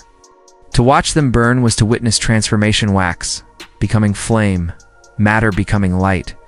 The material world revealing its spiritual dimension in this understanding. The chandler's craft becomes something more than a trade. It becomes a vocation, a calling. The patience required, the attention to detail, the willingness to repeat the same actions thousands of times. These are not just practical necessities, but spiritual practices. The chandler, especially one working for the church, participates in the sacred through their labor. Their hands, moving through the familiar motions, become instruments of devotion. Sister Marguerite finishes her batch of votive candles and stands, knees stiff from kneeling. She gathers the completed candles carefully, arranging them in a wooden tray. Tomorrow, these will be placed in the chapel, available for anyone who comes to pray. A widow lighting a candle for her dead husband. A mother lighting one for a sick child. A young woman lighting one in hope of marriage, or a safe childbirth, or simply for guidance. Each flame will carry their petitions upward, a visible form of invisible longing. And Sister Marguerite, returning to her other duties, the garden, the kitchen, the hours of formal prayer, will know that her morning's work continues to serve, continues to fulfill its purpose. The candles she made are burning now, transforming wax into light, carrying prayers toward heaven. Her hands, though they've moved on to other tasks, have left their mark in the world, have contributed to something larger than herself. This is the intersection of craft and faith, of practical work and spiritual meaning. The candles are real, physical, made of beeswax and cotton, but they're also symbolic, sacramental, participating in mysteries that extend beyond their material existence. They find joy where they can in stories told by firelight, in songs sung in the dark, in the simple warmth of being together. The lack of light is just one more hardship among many. No more or less significant than hunger, cold, sickness. The grinding labor of subsistence farming, the mother, sewing by the inadequate glow of a rushlight, doesn't think of herself as suffering. This is simply life. She's never experienced anything different, has no frame of reference for what might be possible. The candles of the church are sacred objects, connected to a spiritual realm that doesn't overlap with daily existence. The light of the aristocracy is as remote and irrelevant as the lives they lead. Her world is this cottage, this small flame. These tasks that must be completed regardless of circumstance, and there's a kind of intimacy that comes from shared darkness. The family sits close together, not just for warmth, but because that's where the light is, such as it is. Conversations happen in low voices. The darkness outside presses against the windows, making the small room feel both confined and safe, a tiny pocket of warmth and light in an otherwise hostile world. Children fall asleep listening to their parents' quiet talk, feeling secure in the knowledge that tomorrow will be the same, that the routines will continue, that life will go on as it always has. As winter deepens, as the days grow even shorter and the cold more intense, the family's few rushlights become more precious. They measure out the fat carefully, ration the dried rushes, calculate how long their supply must last. When a rushlight burns, they gather around it, making use of every moment of illumination. When it goes out, they return to darkness without complaint. This is survival, not dramatic or heroic, just the quiet persistence of people who have no choice but to continue. And in villages throughout France, in thousands of cottages just like this one, the same scene repeats. Different faces, different names, but the same fundamental reality. Darkness dominates. Light is rare. Fire provides warmth but barely enough illumination. And life goes on, slower in winter. Waiting for spring when the days will lengthen and the sun will return and the endless cycle of planting and growing and harvesting will begin again. The candle makers of the cities. The chandlers with their guilds and their workshops, they exist in a parallel universe. The light they create flows to churches and palaces, to urban homes and wealthy estates. Very little of it reaches these rural cottages, these farming families living on the edge of subsistence. The economy of light, like all economies, favors those who already have resources. The poor remain in darkness or near darkness, their nights long and their vision limited to the small. Smoking flames they can afford to maintain, but they endure. They adapt. They find ways to survive and even, occasionally, to thrive within the constraints of their situation. And in their endurance and their quiet resilience, there's a lesson about the human capacity to adapt to hardship, to make do with less. To find meaning and connection, even in darkness. The rushlight burns low, its small flame guttering. The mother sets aside her sewing. She's done all she can by this dim light. The father banks the fire, covering it with ashes to preserve the coals through the night. The children are already asleep, curled together for warmth. Soon the parents will join them, all 5 bodies huddled under whatever blankets and furs they've managed to accumulate, breathing the smoky air, dreaming whatever dreams come to those who live always on the edge. Always making do, always surviving. The light goes out. Darkness fills the cottage completely. Outside, the winter wind howls. Inside, the family sleeps, waiting for dawn. In a well-appointed study in London, Robert Boyle bends over an apparatus of glass tubes and brass fittings, watching a candle burn. The year is 1672, and Boyle is one of the foremost natural philosophers of his age. A man dedicated to understanding the physical world through observation and experiment. But at this moment, his entire attention is focused on something utterly ordinary. A single flame, pale and steady in the still air. What makes a candle burn? The question seems simple even a child knows that fire consumes the wax. But Boyle suspects the answer is more complex than it appears. He's been conducting experiments for months, isolating flames in sealed containers, observing what happens when they exhaust the air, trying to understand the invisible processes that transform solid wax into light and heat. This is the beginning of what we might call the science of flame, the systematic study of combustion. In 17th century France, similar investigations are underway, though perhaps less rigorously than in England. French natural philosophers, we wouldn't call them scientists yet. That word hasn't been coined, are examining candles, not as objects of utility or symbolism, but as phenomena worthy of study in their own right. Consider Denis Papin. Working in Paris in the 1670s and 80s, before his later move to England, Papin is interested in pressure, in steam, and the mechanical forces that govern the physical world. But he also spends time observing candles, noting how the flame changes shape in different conditions, how it responds to air currents, how its heat can be focused and directed. He conducts experiments, placing candles in containers of various sizes, observing how long they burn before extinguishing. Trying to understand what the flame consumes from the air, these investigations are part of a larger shift in European thought. The 17th century is the age of the scientific revolution. When careful observation begins to replace received wisdom, when experiment becomes more important than authority, thinkers are asking new questions about everything, from the motion of planets to the growth of plants to the nature of flame. And the humble candle, so ordinary and ubiquitous, becomes a subject of fascination. But here's what's interesting. Despite all this scientific curiosity, despite the experiments and observations and theories, the actual making of candles remains largely unchanged. The chandlers in their workshops continue to work exactly as their predecessors did centuries before. The knowledge being generated by natural philosophers doesn't filter down to the craftsman, or if it does, it makes little practical difference. Boyle might understand combustion better than any chandler, but he couldn't make a better candle. This disconnect between theory and practice is characteristic of the era. Science, or natural philosophy, as it's still usually called, exists in a separate world from craft. Gentlemen like Boyle study nature from their studies in laboratories, rarely interacting with the people who work with materials daily. And craftsmen like Jacques, with their deep practical knowledge, have neither the education nor the inclination to engage with theoretical questions. Imagine, for a moment, bringing Boyle and Jacques together.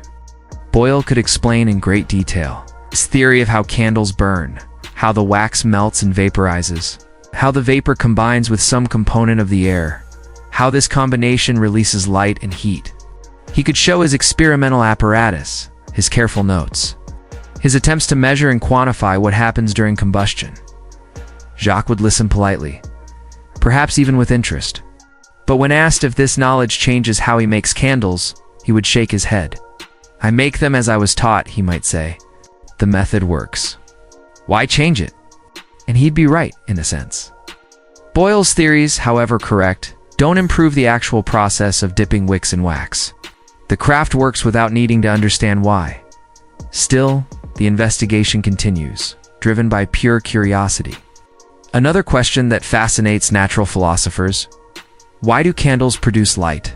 Everyone knows that flames glow. But what causes the glow? Is light a substance emitted by the flame? Or is it somehow a property of heat itself? These questions won't be fully answered for another century, but they're being asked, debated, investigated. Some philosophers propose that flame is essentially a kind of rapid motion, particles vibrating so fast that they glow. Others suggest that fire is a fundamental element, different in kind from earth, water, and air, with light as an inherent property. Still others speculate about invisible fluids or spirits released during burning. None of these theories are correct by modern standards, but they represent genuine attempts to understand, to explain, to move beyond simply accepting that candles burn. It's a brute fact. There's also interest in the practical aspects of improving candles. Some experimenters tried different wick materials, testing whether cotton, linen, or hemp produces the best flame. Others investigate wick thickness, trying to determine the optimal ratio of wick to wax for various candle sizes. A few attempt to create candles from alternative materials, vegetable waxes, petroleum derivatives, anything that might burn cleaner or cheaper than traditional beeswax or tallow. Most of these experiments fail or produce only marginal improvements. The traditional methods, refined over centuries of practice, are difficult to improve upon without modern chemistry and material science. But the attempts are significant because they represent a new attitude, the belief that things can be improved, that nature can be understood and manipulated. That tradition should be questioned rather than simply accepted. In France, the Académie Royale des Sciences, founded in 1666, occasionally turns its attention to practical matters, including candle making. Members write reports on the quality of wax from different sources, on the best methods for purifying tallow, on innovations in wick design. These reports are read by a small circle of educated elites but rarely reach the actual channelers who might benefit from them. The gap between learned institutions and practical trades remains wide, yet slowly, very slowly, knowledge begins to cross this gap. A few channelers, particularly those working on a larger scale or supplying prestigious clients, start to incorporate new ideas. Someone reads about a method for clarifying wax using a particular filtering technique and tries it in their workshop. Someone else hears about a new wick twist that reduces smoking and experiments with it. These changes happen gradually, almost invisibly, through conversation and observation rather than through formal channels. Back in his workshop, Jacques is not entirely isolated from these intellectual currents. Paris is a city where ideas circulate, where even an artisan might overhear conversations in taverns or markets, might be asked questions by curious customers.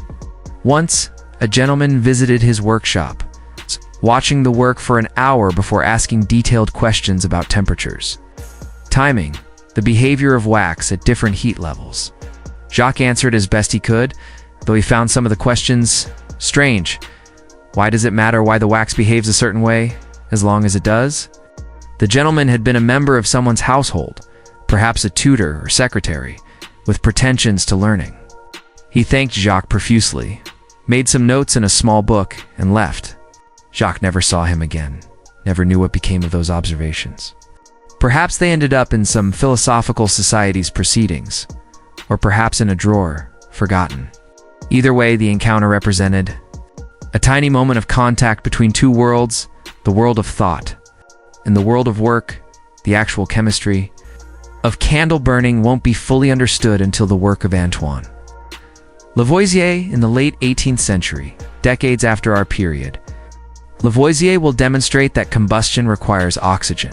The flame doesn't simply consume wax, but combines it with air, producing carbon dioxide and water. He'll explain the caloric theory of heat, the nature of gases, the conservation of mass in chemical reactions. His work will transform not just the understanding of candles, but all of chemistry. But in the 1670s and 80s, that understanding lies in the future. For now, the flame remains partially mysterious, its behavior observable, but not fully explainable. Natural philosophers can describe what happens: the wax melts, vaporizes, combines with something in the air, produces heat and light, but they can't quite explain why. Can't identify the mechanisms at the atomic or molecular level, and perhaps there's something appropriate about this, something fitting. The candle flame, after all, has served as a symbol of mystery, of the divine, of the ineffable for centuries. It represents knowledge and enlightenment, yes, but also the limits of knowledge. The things that can be experienced but not fully understood. To watch a flame is to witness transformation. Matter becoming energy, substance becoming light. Even when science eventually explains the process, the fundamental wonder remains. For Jacques and his fellow Chandlers, the theoretical questions are less important than the practical realities. They know, through experience, exactly how hot the wax must be for proper dipping. They know the right thickness of wick for each candle size. They know how long to wait between dips, how to recognize good wax from bad, how to predict how long a finished candle will burn. This is knowledge, real and valuable, even if it's not formalized or written down. In some ways, the Chandler's knowledge is deeper than the philosopher's. Boyle can describe combustion theoretically, but he's never made 1,000 candles. Never spent a day maintaining the perfect temperature in a wax pot. Never developed the muscle memory that allows Jacques to work almost without thinking. There are different kinds of understanding, different ways of knowing, and neither is inherently superior to the other. The science of flame and the craft of candle making exist in parallel, occasionally intersecting, but mostly separate. Both are valuable. Both contribute to human knowledge and capability. The philosophers expand understanding, push toward new theories and explanations. The craftsmen maintain and perfect the practical skills that provide light to millions. Together, without necessarily intending to, they form a complete picture, the theory and the practice, the why and the how. As the 17th century progresses, the gap between these worlds will slowly narrow. More craftsmen will gain literacy and education. More philosophers will engage with practical matters. The Industrial Revolution, still far in the future, will eventually transform candle making from a handcraft to a mechanized industry, and scientific understanding will play a crucial role in that transformation.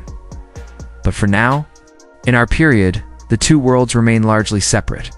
Boyle bends over his experiments in London. Pepin works in his laboratory in Paris. The Academia writes its reports and holds its meetings.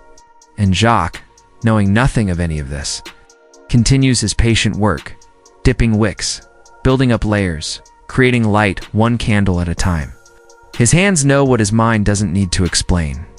The work continues, as it always has, guided by experience and tradition rather than theory, and the flames burn, as they always have, transforming wax into light, asking their silent questions, offering their gentle illumination to anyone who needs it. Time, as they say, changes everything. And as the 17th century gave way to the 18th, as one generation of chandlers aged and trained the next, subtle shifts were beginning in the world of candle making. These weren't dramatic changes, no sudden revolution that transformed the craft overnight. But looking back from a distance, patterns become visible. Trends that would eventually alter candle making fundamentally. Jacques is older now, in his 60s. His hands still skilled, but beginning to feel the effects of decades of repetitive work. His joints ache in cold weather. His eyes aren't as sharp as they once were. But he continues to work, training a new generation of apprentices, maintaining his workshop's reputation for quality. He's seen changes in his lifetime, small ones, barely noticeable year to year, but accumulating. One change is economic. The demand for candles has increased as France's population and wealth have grown.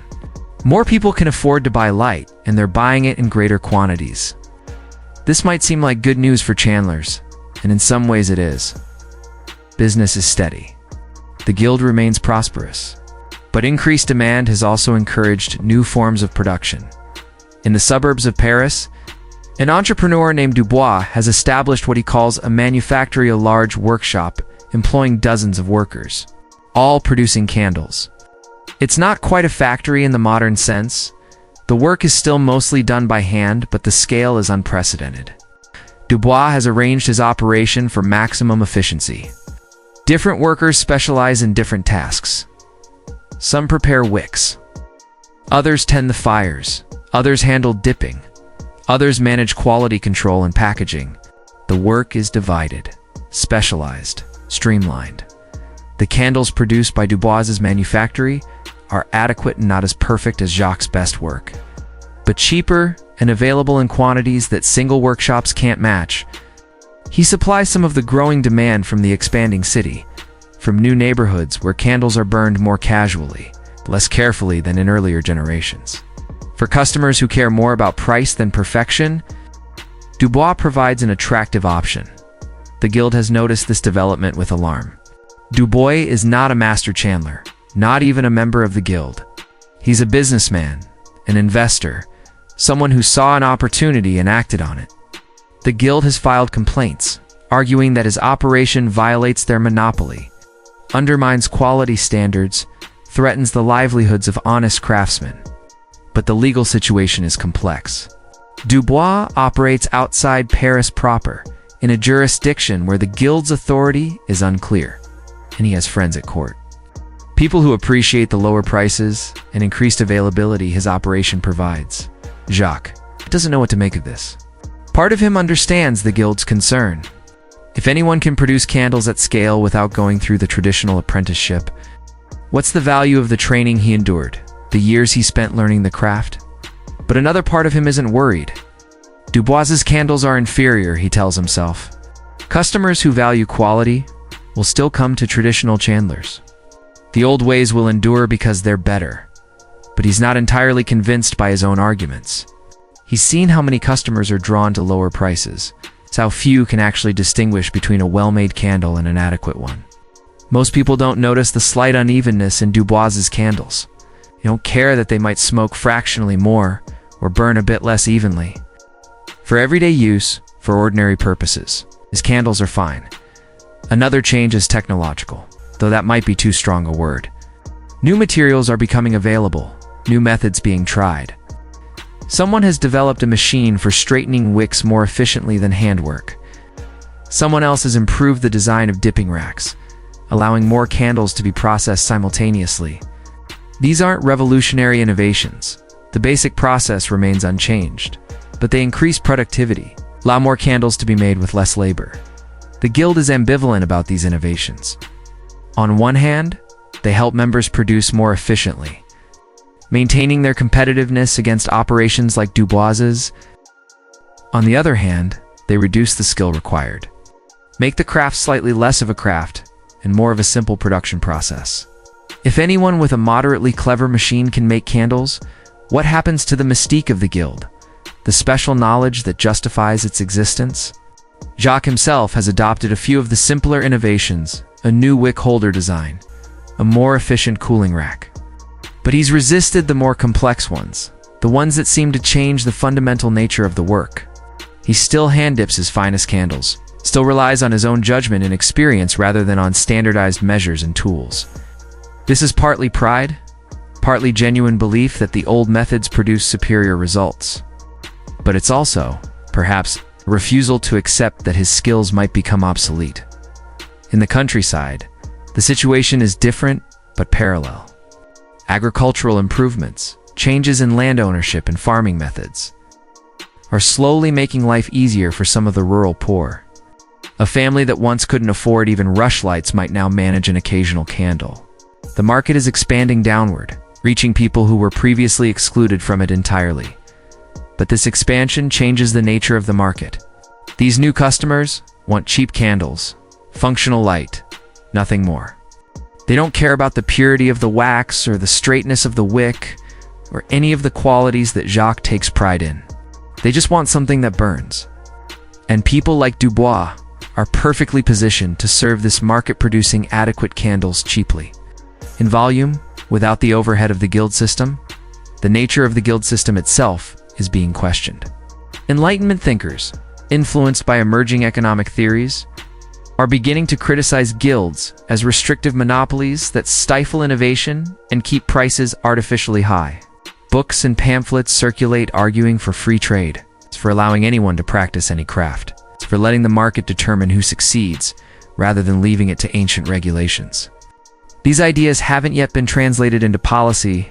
The guilds remain powerful, well-connected politically, but the intellectual climate is shifting against them.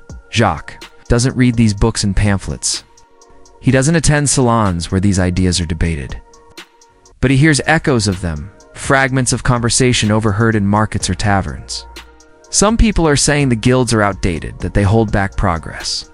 Some people think anyone should be allowed to make and sell candles, regardless of training or approval. Jacques finds these ideas disturbing, almost incomprehensible. Without the guild, without standards and training, wouldn't quality collapse? Wouldn't the craft degrade into mere commerce? Perhaps, or perhaps not. Perhaps the craft is already changing in ways that make the guild system less relevant. Perhaps the future belongs to operations like Dubois's manufactory, to scale and efficiency rather than artisanship and tradition. Perhaps the kind of candle making Jacques has dedicated his life to will become a niche pursuit, a luxury service for wealthy customers who can afford to pay for handcrafted quality. While everyone else buys mass-produced candles that are good enough, there's also the matter of lighting technology, beginning to evolve. Oil lamps are being improved, producing better light with less smoke. Some wealthy homes are installing elaborate lamp systems, moving away from candles entirely for their primary lighting needs. It's still a minority, still mostly an affectation of the very rich who want to demonstrate their modernity. But Jacques has noticed the trend.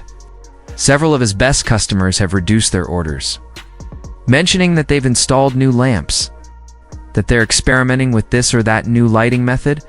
Candles aren't about to disappear. They're too useful, too versatile, too embedded in the routines of life and worship. But they might be beginning a long, slow transition from necessity to convenience. From the only option to one option among several. Jacques won't live to see the full extent of this transition. It will take more than a century for electric lighting to finally make candles obsolete for practical purposes, but the first stirrings of change are already present in the churches. The symbolic importance of candles remains strong. This, at least, seems unchanging. No one is proposing replacing the altar candles with oil lamps. No one is suggesting that votive offerings take a form other than flame. Here, tradition holds firm, anchored by theology and centuries of practice. Jacques finds some comfort in this. Whatever happens to the commercial side of candle making, the sacred side seems secure. But even here, subtle changes are occurring. Some churches are beginning to purchase from the large manufactories rather than from traditional channelers, finding that the lower prices allow them to stretch their budgets further. The candles are blessed with the same words, burn on the same altars, serve the same symbolic purposes, but they're made differently in larger batches, with less individual attention. Does it matter? The priests and bishops debate this occasionally, but most conclude that it doesn't. A candle is a candle, As long as it's made from appropriate materials and burns properly, Jacques finishes training his last apprentice, a boy named Michel, who seems bright and attentive. But Jacques wonders what kind of world Michel will inherit. Will there still be a place for master chandlers, for people who take pride in their craft, who see themselves as artisans rather than mere producers? Or will the guild system collapse? Will the manufactories dominate? Will candle making become just another industrial process, stripped of its traditional meanings and practices? He doesn't know. No one knows. The future is uncertain, as it always has been. But the direction of change seems clear, even if its ultimate destination remains obscure. The craft is shifting from art toward industry, from small scale to large scale, from guild-controlled to market-driven. These shifts are gradual, almost imperceptible in the moment. But looking back across decades, they're unmistakable. On a cool autumn evening, Jacques stands in his workshop after the day's work is done. The fires are banked. The tools are cleaned and put away. Rows of finished candles hang in the cooling room, ready for tomorrow's deliveries. He's done good work today, as he does every day. But he feels, perhaps for the first time, a sense that his kind of work might not be eternal, might not simply continue unchanged generation after generation. It's a melancholy thought, but not a bitter one. All things change. All crafts evolve or fade. Perhaps what matters is not whether the tradition continues forever, but whether it was honored and practiced well while it lasted. Jacques has dedicated his life to making good candles, to training others to do the same. It's upholding standards of quality and craftsmanship. If that tradition eventually transforms into something different, something more industrial and less personal, well, that's for the next generation to grapple with. He climbs the stairs to his family's rooms, now leaving the workshop dark behind him. Tomorrow, he'll return and begin again. Lighting fires, melting wax, dipping wicks. The work continues, for now. How much longer? He doesn't know, and perhaps doesn't need to. His job is to do the work, to do it well, to pass on what he knows. The future will take care of itself, in manufactories like Dubois's. The work also continues, different in scale and spirit, but similar in basic process. Wicks are dipped, candles are formed, light is produced. The chandlers of the future, whoever they might be, will still be doing essentially what Jacques does, transforming wax into illumination. The methods may change, the scale may grow. The context may shift, but the fundamental purpose remains, bringing light into darkness. And as the 18th century unfolds, as the forces of modernity gather strength, as the old certainties begin to erode, the candles continue to burn. In workshops, in manufactories, in churches and palaces. In poor cottages and wealthy homes, flames flicker against the dark. Each one represents work, represents choices about materials and methods and markets. Each one carries forward, in some form, the accumulated knowledge of centuries of chandlers. The art may be declining, but the light endures. Now, we must leap forward, across centuries, across the vast transformation that we call modernity, from 17th century France to the present day, or near enough. From a world lit by flame to a world lit by electricity. From handcraft to industrial production. From scarcity to abundance. In a small studio in modern-day Lyon, a woman named Elise is making candles. But she's not doing it because she needs to, not because candles are the only available source of light. She does it by choice, as a hobby, as an art form, as a deliberate connection to the past. Her studio is lit by LED bulbs that provide bright, even efficient illumination. The candles she makes are for atmosphere, for decoration. It's for the pleasure of the process itself. Elise discovered candle making 3 years ago. During a period of stress and anxiety in her life, she was working a demanding job in marketing, spending her days in meetings and on screens, never quite feeling present or grounded. A friend suggested she try a craft, something physical and repetitive, something that would get her out of her head. She took a candle-making workshop on a whim and found herself captivated. The process was meditative, almost hypnotic. Measuring out the wax, melting it slowly, watching the temperature gauge. adding fragrance and color, pouring the liquid into molds, waiting for it to cool and solidify. Each step required attention, but not intense concentration. Her mind could rest while her hands worked. For 3 hours in that workshop, she didn't think about emails or deadlines or any of the anxieties that normally dominated her thoughts. She just made candles now. Candle making is central to her life. She's left her marketing job and opened a small business, selling hand-poured candles at local markets and through an online shop. She makes them in her home studio, which was once a spare bedroom, but is now filled with supplies: bags of wax soy, beeswax, coconut, boxes of wicks, bottles of fragrance oils, jars and tins and molds of various shapes and sizes. Her process is simultaneously very similar to and completely different from Jacques' work in the 17th century. Similar because the fundamentals haven't changed. Wax must still be melted. Wicks must still be centered and held straight. Temperatures must still be monitored. Cooling must still be managed carefully. But different because she has access to materials and tools Jacques never imagined. Pre-tabbed wicks that don't need to be weighted. A digital thermometer that gives precise temperature readings. Wax is refined and processed to exact specifications. Fragrances synthesized in laboratories to smell like everything from lavender to ocean breeze to birthday cake. Elise thinks of herself as continuing a tradition, as participating in an ancient craft. And in a sense, she's right. She's doing what chandlers have done for centuries, transforming wax into candles. But she's also doing something fundamentally different, because the context has changed so completely. Jacques made candles because people needed light. Elise makes candles because people want atmosphere, scent, a sense of coziness and comfort. Her candles are luxury objects, discretionary purchases, entirely optional. This is the paradox of craft in the modern world. It's been simultaneously devalued and elevated. Devalued because most craft items, including candles, can now be mass-produced more cheaply and efficiently than ever before. You can buy a pack of white utility candles at any supermarket for a few euros. Candles that burn reliably and cost almost nothing. Elise can't compete with that on price, nor does she try to. But craft has also been elevated, reimagined, as something precious precisely because it's handmade, because a human being put time and attention into creating it, because it represents an alternative to mass production. Her customers are buying not just candles, but a story. It's an ethos, a feeling. They want to support small businesses, local artisans.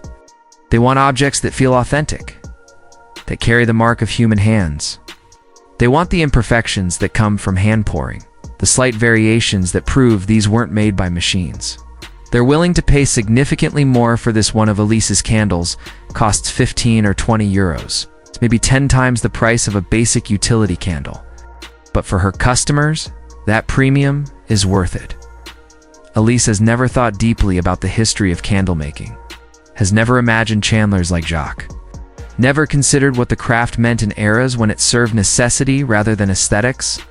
But in a way, she's instinctively recreating some of the qualities that define traditional candle making: patience, attention to detail, pride in creating something well. She doesn't work as fast as a factory. She doesn't produce in huge quantities. Each candle receives individual attention. On her workbench, she's preparing a batch of beeswax candles, her premium line, the one she charges the most for. She's using pure beeswax from a local beekeeper, just as Jacques did 3.5 centuries ago. She melts it in a double boiler, monitoring the temperature carefully. When it reaches the right point, she adds a touch of essential oil lavender from a distillery in Provence and a natural dye to give the wax a deeper golden color. The smell takes her somewhere else. The sweet, honey-like scent of melting beeswax, enhanced by the floral notes of lavender, fills the studio. It's intoxicating, soothing, grounding. This is why she does this work, she thinks. This moment, this sensory experience, this feeling of creating something beautiful and useful. She pours the wax into her molds. Simple cylindrical containers, made of brushed metal. She centers the wicks carefully, making sure they're perfectly vertical. Then comes the waiting, the same waiting that chandlers have always done, allowing the wax to cool and harden at its own pace. She can't rush this. Wax sets according to its own timeline, indifferent to human impatience. While she waits, Elise checks her social media, where she maintains a presence for her business. She's posted photos of the candle-making process, and they've gotten good engagement, lots of likes. Several comments about how calming the images look. A few questions about where people can buy her candles. This is marketing, yes, but it's also education. A way of sharing the process, helping people appreciate the work that goes into handmade objects, in a way. She's part of a broader movement, a cultural shift that's been building for a couple of decades now. After generations of industrial production, of mass-made goods that are cheap and abundant, but often soulless, there's a growing hunger for craft, for things made by hand. For connection to traditional skills and processes, people are learning to knit, to woodwork, to make pottery, to brew beer, to preserve food, to do all sorts of things their grandparents might have done from necessity, but which now feel like rebellions against the homogeneity of modern consumer culture. Candle making fits Ow! perfectly into this movement. It's accessible, you don't need expensive equipment or a large space. It's satisfying, you get a tangible result relatively quickly. It connects to history, people have been making candles for thousands of years. And the final product is genuinely useful, or at least usable. Even if its primary function has shifted from illumination to ambience. Elise is also part of an even broader phenomenon, the mindfulness movement. The cultural emphasis on being present, on slowing down, on finding activities that provide a break from the frantic pace of modern life. Candle making, with its slow rhythms and its requirement for patient attention, is almost ideally suited to this. It's become a form of meditation for her, a practice that grounds her in the physical world, in sensory experience. In the simple satisfaction of making something, museums have taken note of this renewed interest in craft. In Paris, the Musée des Arts at Mézières has a permanent exhibition on traditional crafts, including candle making. Visitors can see the tools Jacques and his contemporaries would have used: copper pots, dipping racks, wick cutters, molds of various sizes. There are detailed explanations of the process, videos showing historical reenactors demonstrating traditional techniques. School groups come through, children fascinated by how people once made things that now appear magically on store shelves. There's something poignant about seeing Candle making equipment in a museum, behind glass, labeled as historical artifacts. It marks the complete transformation of the craft from living practice to historical curiosity. But there's also something hopeful about it. The idea that even as the original context disappears, the knowledge and skills can be preserved, passed on, kept alive for future generations. Some museums go further, offering workshops where people can try traditional techniques themselves. In one such workshop, participants spend an afternoon hand-dipping candles in beeswax, experiencing the repetitive rhythm that Jacques knew so well. Dip, lift, cool, dip, lift, cool. After a couple of hours, each participant has a set of thin tapers they've made themselves. They're not perfect, most are slightly crooked, varying in thickness, but there's tremendous satisfaction in having made them, in having participated, however briefly. In an ancient craft, academic historians have also rediscovered candle making as a subject of study. There are scholarly articles now about the guild system, about the economics of wax and tallow, about how access to light-shaped social hierarchies. There are books exploring material culture, how everyday objects like candles reflect broader patterns of production, consumption, and meaning. The humble candle, once barely worth noticing, has become a lens through which to examine the past. For people like Elise, this historical dimension adds richness to what she does. She's not just making candles, she's participating in a tradition that extends back centuries, connecting herself to the long line of chandlers who came before. She doesn't know about Jacques specifically, doesn't know his story, but she shares something with him nonetheless. The experience of working with wax, of shaping it into light, of taking pride in creating something well. The candles cool, harden, become solid. Elise removes them from their molds, examines them critically. Good, the color is even, the surface smooth, the wick perfectly centered. She trims the wicks to the right length, wipes away any dust or fingerprints, affixes her label's handmade tags that list the ingredients and include a small logo she designed herself. Each candle is then photographed for her website and wrapped carefully in tissue paper for delivery to a shop that stocks her work as she works. She feels that familiar sense of calm, of satisfaction. This is good work, meaningful work, even if it's not necessary work in the way it once was. She's creating beauty, offering a moment of peace to whoever lights these candles. In a small way, she's keeping alive a skill that might otherwise be lost. Maintaining a connection to the past even as the world rushes forward into an ever more digital, disconnected future. And she's not alone. Across France, across Europe, across the world, thousands of people are making candles for business or hobby, for meditation or income. The craft has survived, transformed, adapted. It looks different now. The materials are different, the tools are different, the purposes are different, but the core remains. Melting wax, centering wicks, creating objects that produce light and warmth and a sense of comfort. Jacques would recognize what Elise does, even if he'd be baffled by much of the context. The Instagram posts, the marketing language, the customers who buy candles purely for their aesthetic value, all of that would be foreign to him, but the work itself, the actual process of making candles, would be familiar. He'd approve of her attention to detail, her insistence on quality, her pride in her craft. Across the centuries, they'd understand each other.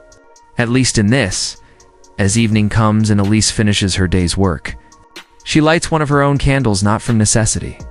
The studio's overhead lights are more than adequate, but for pleasure, for the ambience it creates. The flame wavers gently in the air currents, casting warm light and soft shadows. The scent of lavender and beeswax fills the space. For a moment, she simply sits, watching the flame, breathing slowly. Feeling present, this is what candles offer now. In an age where they're no longer needed for light, a moment of pause, a connection to something slower and older, a small ritual of comfort. The practical purpose has faded, but the emotional and aesthetic purposes remain, perhaps even deepened by the absence of practical necessity. We light candles not because we must, but because we choose to, because they make our spaces feel warmer, more intimate, more human. The craft has been rediscovered, reimagined, given new meaning for a new age. And in that rediscovery, in that continued practice, the work of channelers like Jacques lives on, transformed but not forgotten, adapted but not lost. The light endures, carried forward not by necessity, but by choice, by the human desire for beauty and connection and the simple pleasure of making things with our own hands. As we near the end, our journey through the quiet world of candle making, perhaps it's time to pause and consider what this story has to teach us. Not lessons in the form of simple morals or neat conclusions, but insights that emerge from sitting with these images, these scenes of patient work and flickering flame. These glimpses of lives so different from our own, yet it's connected by the common threads of human need and human craft. First, there's the lesson of patience. In our time, patience is increasingly rare. We've built a world of instant gratification, of same-day delivery, of information available in milliseconds. We've become accustomed to speed, efficiency, immediate results. But the Chandler's work offers a different model. A reminder that some things cannot be rushed. That quality sometimes emerges only through slow accumulation. Think back to Jacques in his workshop, dipping wicks into wax, lifting them, setting them aside to cool. Each dip adds only a tiny layer. After 10 dips, the candle is barely visible. After 20, it's still quite thin. Only through countless repetitions does it reach its full size. There's no way to speed this up significantly without compromising quality. The wax must cool. The layers must build. The process takes the time it takes. This is true of many things worth doing, though we often forget it. Skills develop through repetition over months and years, not through a weekend workshop or an online tutorial. Relationships deepen through accumulated small interactions, not through grand gestures. Understanding grows through patient attention, not through quick summaries. The candle, growing layer by layer, reminds us that growth is often incremental, that transformation happens gradually rather than suddenly. There's also a lesson about impermanence. The chandler spends hours, sometimes days, creating a single large candle. All that careful work, all that attention to detail, produces an object that exists solely to be destroyed. The candle's purpose is to burn, to consume itself in the production of light. Once lit, its fate is sealed. Slowly, but inevitably, it will melt away, returning to liquid before evaporating as vapor. Nothing remains but a pool of wax and a charred wick. This might seem tragical that worked for such a brief existence, but the Chandlers didn't see it that way. They understood that the candle fulfills its purpose through its destruction. The work is not wasted because the candle disappears. Rather, the work is meaningful precisely because it enables that disappearance, that transformation into light and warmth. The candle is not meant to last. It's meant to be used completely, holding nothing back. There's something profound in this acceptance of impermanence. So much of our anxiety comes from trying to make things last forever, from resisting change and loss and endings. But the candle teaches a different wisdom. Things can be valuable, even precious, without being eternal. The light is worth having, even though it will go out. The work is worth doing, even though its product will be consumed. Beauty and utility don't require permanence to be meaningful. Another lesson emerges from the social dimension of the candle story. Light, in 17th century France, was distributed profoundly unequally. The wealthy burned beeswax in abundance. The urban middle classes had tallow candles for daily use. The rural poor made do with rushlights or firelight alone. Access to light correlated directly with social class. With power and privilege, this might seem like simple historical fact, barely worth noting. But look closer. You see something universal. The way resources are distributed reflects and reinforces social hierarchies. The king could afford thousands of candles because he commanded vast resources. His ability to illuminate Versailles so brilliantly was a demonstration of power, a way of making inequality visible and spectacular. The peasants sat in darkness not because candles didn't exist, but because the economic and social system ensured most candles flowed upward, toward wealth and power. The same patterns exist today, though often more subtly.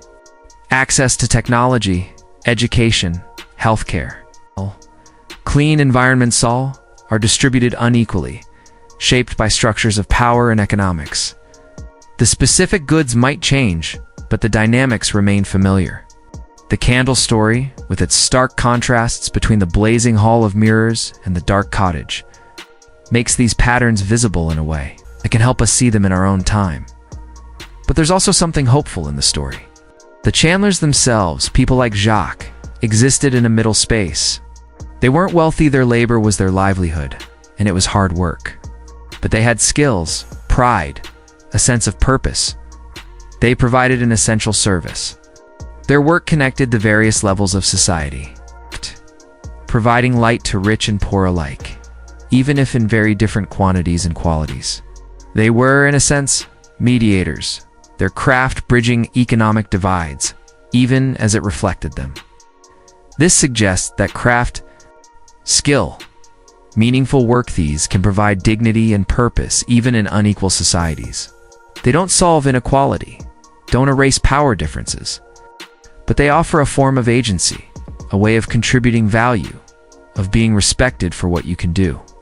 Jacques took pride in his work not because it made him wealthy or powerful, but because it was done well, because it served others, because it represented mastery of something difficult and useful. There's also a lesson about the relationship between tradition and innovation, continuity and change. For most of its history, candle making changed very slowly. The methods used in the 17th century would have been recognizable to Chandlers from centuries earlier. The guild system reinforced this continuity, passing down techniques from master to apprentice, generation after generation. Maintaining standards and practices, in some ways, this conservatism held the craft back. When new materials or methods emerged, the guild system often resisted them, viewing innovation as a threat. But in other ways, the slow evolution preserved valuable knowledge, assured quality, maintained the craft as something more than mere production. There's a tension here between honoring tradition and embracing change. And the candle story doesn't resolve it so much as illustrate it. We face similar tensions today. We want progress, innovation, improvement, but we also value continuity, heritage, the preservation of knowledge and skills. We want efficiency and productivity, but we also want meaning, craftsmanship, work that feels purposeful. The candle makers struggle with the rise of manufactories. With the beginning of industrialization mirrors our own struggles with automation.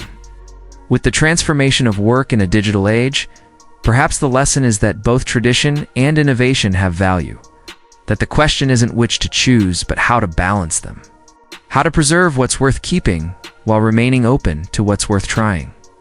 The craft of candle making survived by adapting. The tools improved, the materials evolved, the market changed, but the core skill, the essential knowledge, was passed forward. Not unchanged, but not lost. Finally, and perhaps most importantly, there's the lesson of light itself. Throughout this story, light has been the goal, the product, the reason for all the patient labor. Light means safety, visibility, the ability to extend the day beyond the sun's setting. Light means warmth and comfort. Light means knowledge, enlightenment. The dispelling of ignorance and fear. In religious contexts, light represents the divine, the sacred, the presence of something greater than ourselves. But here's what the candle reminds us. Light doesn't just happen. It's created through work, through effort, through the transformation of materials and the application of skill. The flame that seems so effortless, so natural, actually represents accumulated labor, the beekeeper tending hives, the chandler dipping wicks, the servant trimming and maintaining and replacing. Every moment of light carries within it all the work that made it possible. This is true of all the things we take for granted. The lights in our homes don't just exist, they represent vast systems of power generation and distribution. Technologies developed over centuries, infrastructure maintained by thousands of workers. The knowledge we access so easily represents millions of hours of research, writing, organizing. The peaceful, prosperous societies some of us live in represent political struggles. Social movements, institutional developments, countless individual and collective efforts. Nothing just is. Everything is made, maintained, sustained by work, by attention, by people who care enough to do what needs doing. The candle, in its simplicity, makes this visible. You can see the work that went into it. You can understand the process that created it. You can appreciate the skill required to make it well. And in appreciating the candle, perhaps we can learn to appreciate all the other forms of work that sustain our lives. All the effort we rarely notice because it's successful, because things work, because someone did their job well. As you lie here now, perhaps ready for sleep, perhaps simply resting, imagine one last candle. Place it in your mind's eye in a simple holder, in a quiet room. Light it, see the wick catch, the flame spread, the warm glow begin to push back the darkness. Watch it burn steadily, calmly asking nothing, simply fulfilling its purpose. This candle carries within it everything we've explored, the patience of its making, the acceptance of its impermanence, the labor of countless hands, the inequality of its distribution, the continuity of tradition, the necessity of work, the preciousness of light. All of it present in one small flame, one point of warmth in the dark. And as you watch this imagined flame, as you feel yourself settling deeper into rest, consider that you too are like a candle in some ways. Your life, your work, your presence in the world, these provide light to others, warmth and illumination that they might not even consciously recognize, but that they benefit from nonetheless. And like a candle, you're not meant to last forever, not meant to hold anything back. Your purpose is fulfilled through giving, through sharing what you have, through burning brightly while you can. This is not a sad thought. It's a liberating one. You don't need to last forever to matter. You don't need to be perfect to provide light. You just need to be present, to burn steadily. To fulfill your purpose as well as you can for as long as you're able, the candle teaches these lessons quietly. Without grand pronouncements or complicated philosophy, it just burns, steady and patient, transforming itself into light, one moment at a time. And in its burning, it illuminates not just the physical space around it, but something deeper, something about patience, purpose, impermanence, the quiet dignity of work well done. These are the lessons from the light. Not rules to follow, but insights to sit with, to let wash over you like the warm glow of flame.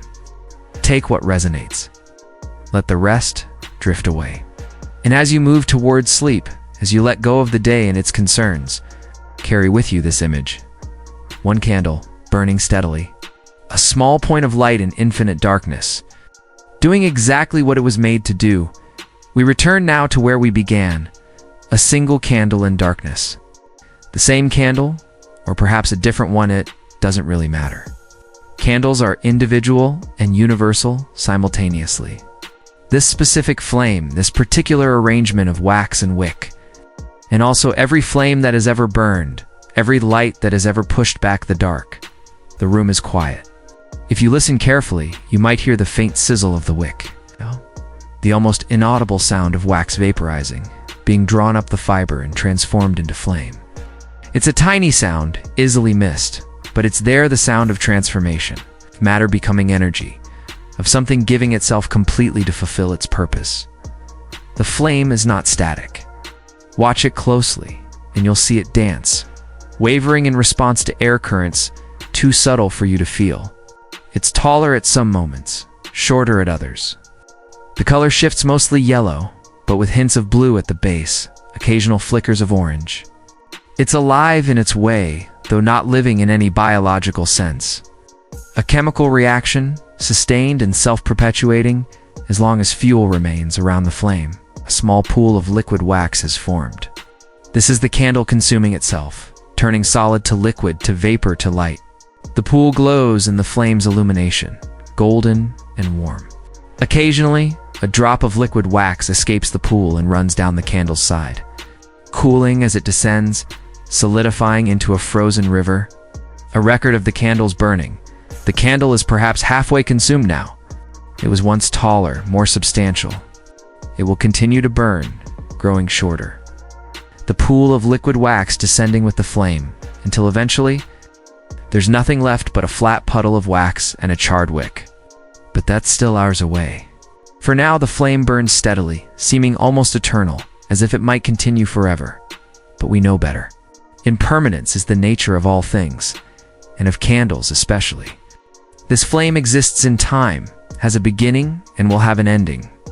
The wax, patiently accumulated layer by some chandler's hands, is being undone, returned to its simpler components, released into air and light. The work of ours is being undone in ours. The cycle completes itself. There's no tragedy in this. The candle is not suffering, not losing anything it wanted to keep. It's fulfilling its purpose, doing exactly what it was made to do. Every candle is born to burn. That's its destiny, its meaning, the reason for its existence. We might project our own feelings onto it, might feel sad that something so carefully made is being destroyed, but the candle itself, if it could feel, would feel only satisfaction at being used. It's serving its function. The light it provides is gentle, not harsh. It doesn't try to turn night into day, doesn't attempt to banish darkness completely. Instead, it creates a pocket of visibility, a circle of warmth, leaving the larger darkness intact, but making it less absolute, less overwhelming. This is a more honest relationship with darkness than our modern electric lights allow. The candle acknowledges the dark even as it pushes against it.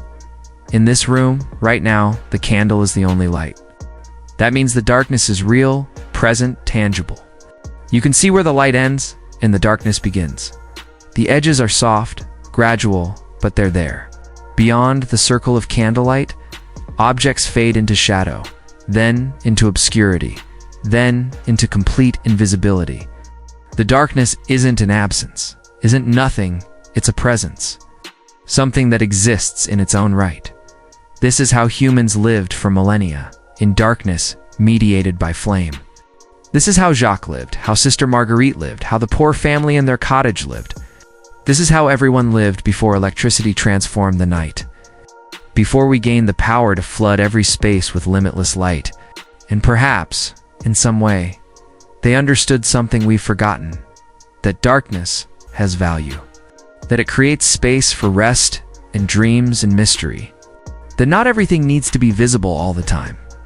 The candle doesn't fight the darkness aggressively. It doesn't rage against it or demand its complete elimination. It simply offers an alternative, a choice, a small area where seeing is possible. And that's enough. That's always been enough. As you watch the flame really watch it. With full attention, you might notice your breathing begin to synchronize with its movements. Inhale as the flame stretches upward. Exhale as it settles. Inhale, exhale. The rhythm is slow, calming, natural. The flame becomes a focus for meditation, a point of concentration that allows everything else to fall away. Thoughts still come, but they're gentler, more distant, less demanding of attention. This is one of the candle's gifts.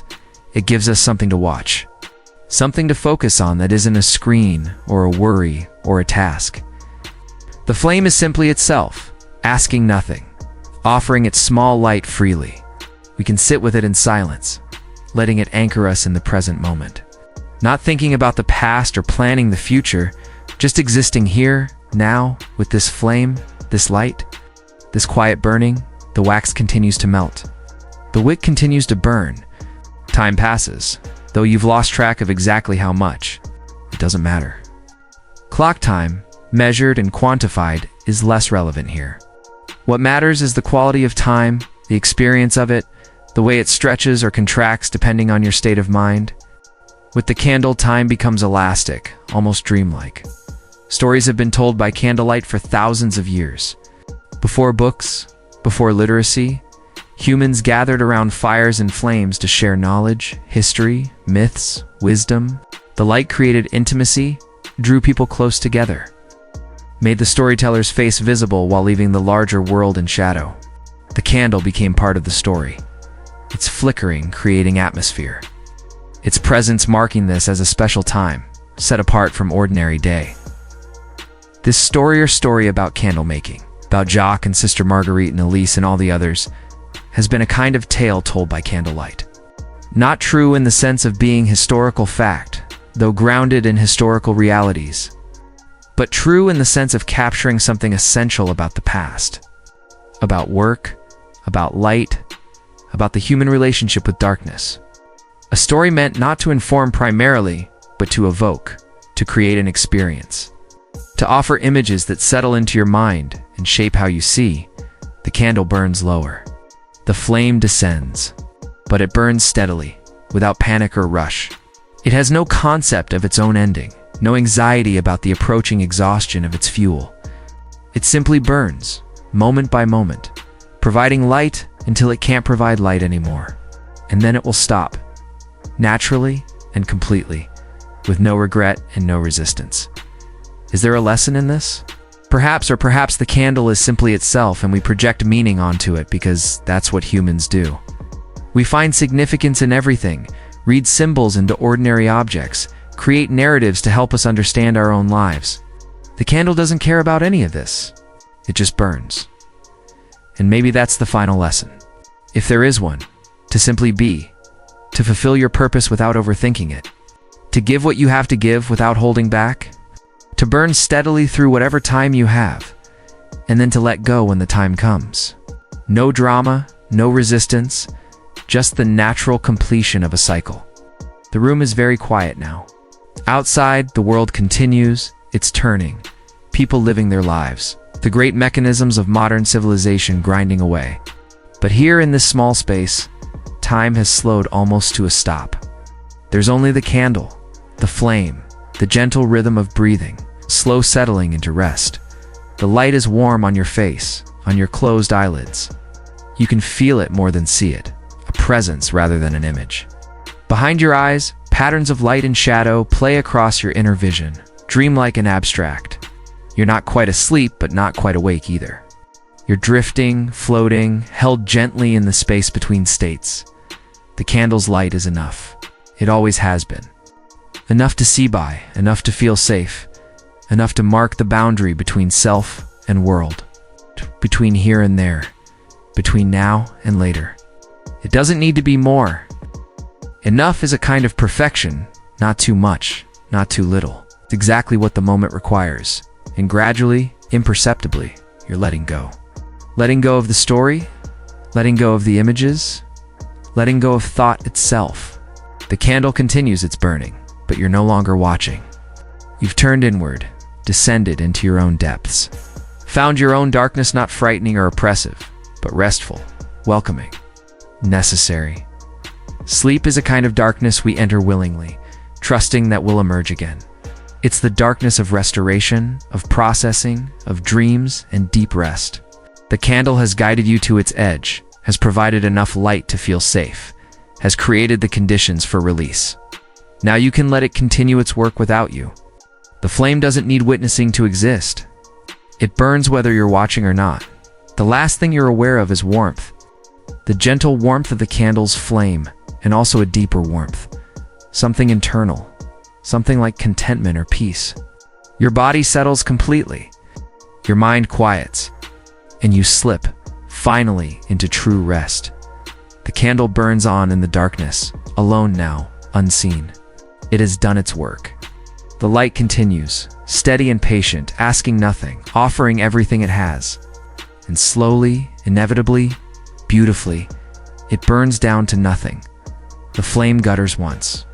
Twice, it shrinks, becoming smaller and smaller until it's barely there, at all just a pinpoint of light. A final assertion that this is better than nothing. That even the smallest light matters. And then it goes out. Darkness returns, complete and whole. But it's not the same darkness as before. This darkness has been changed by the light, softened somehow, made less absolute. The memory of the flame lingers in, the warmth that remains in the wax, the faint scent of smoke in the afterimage behind closed eyes. The candle has given everything it had.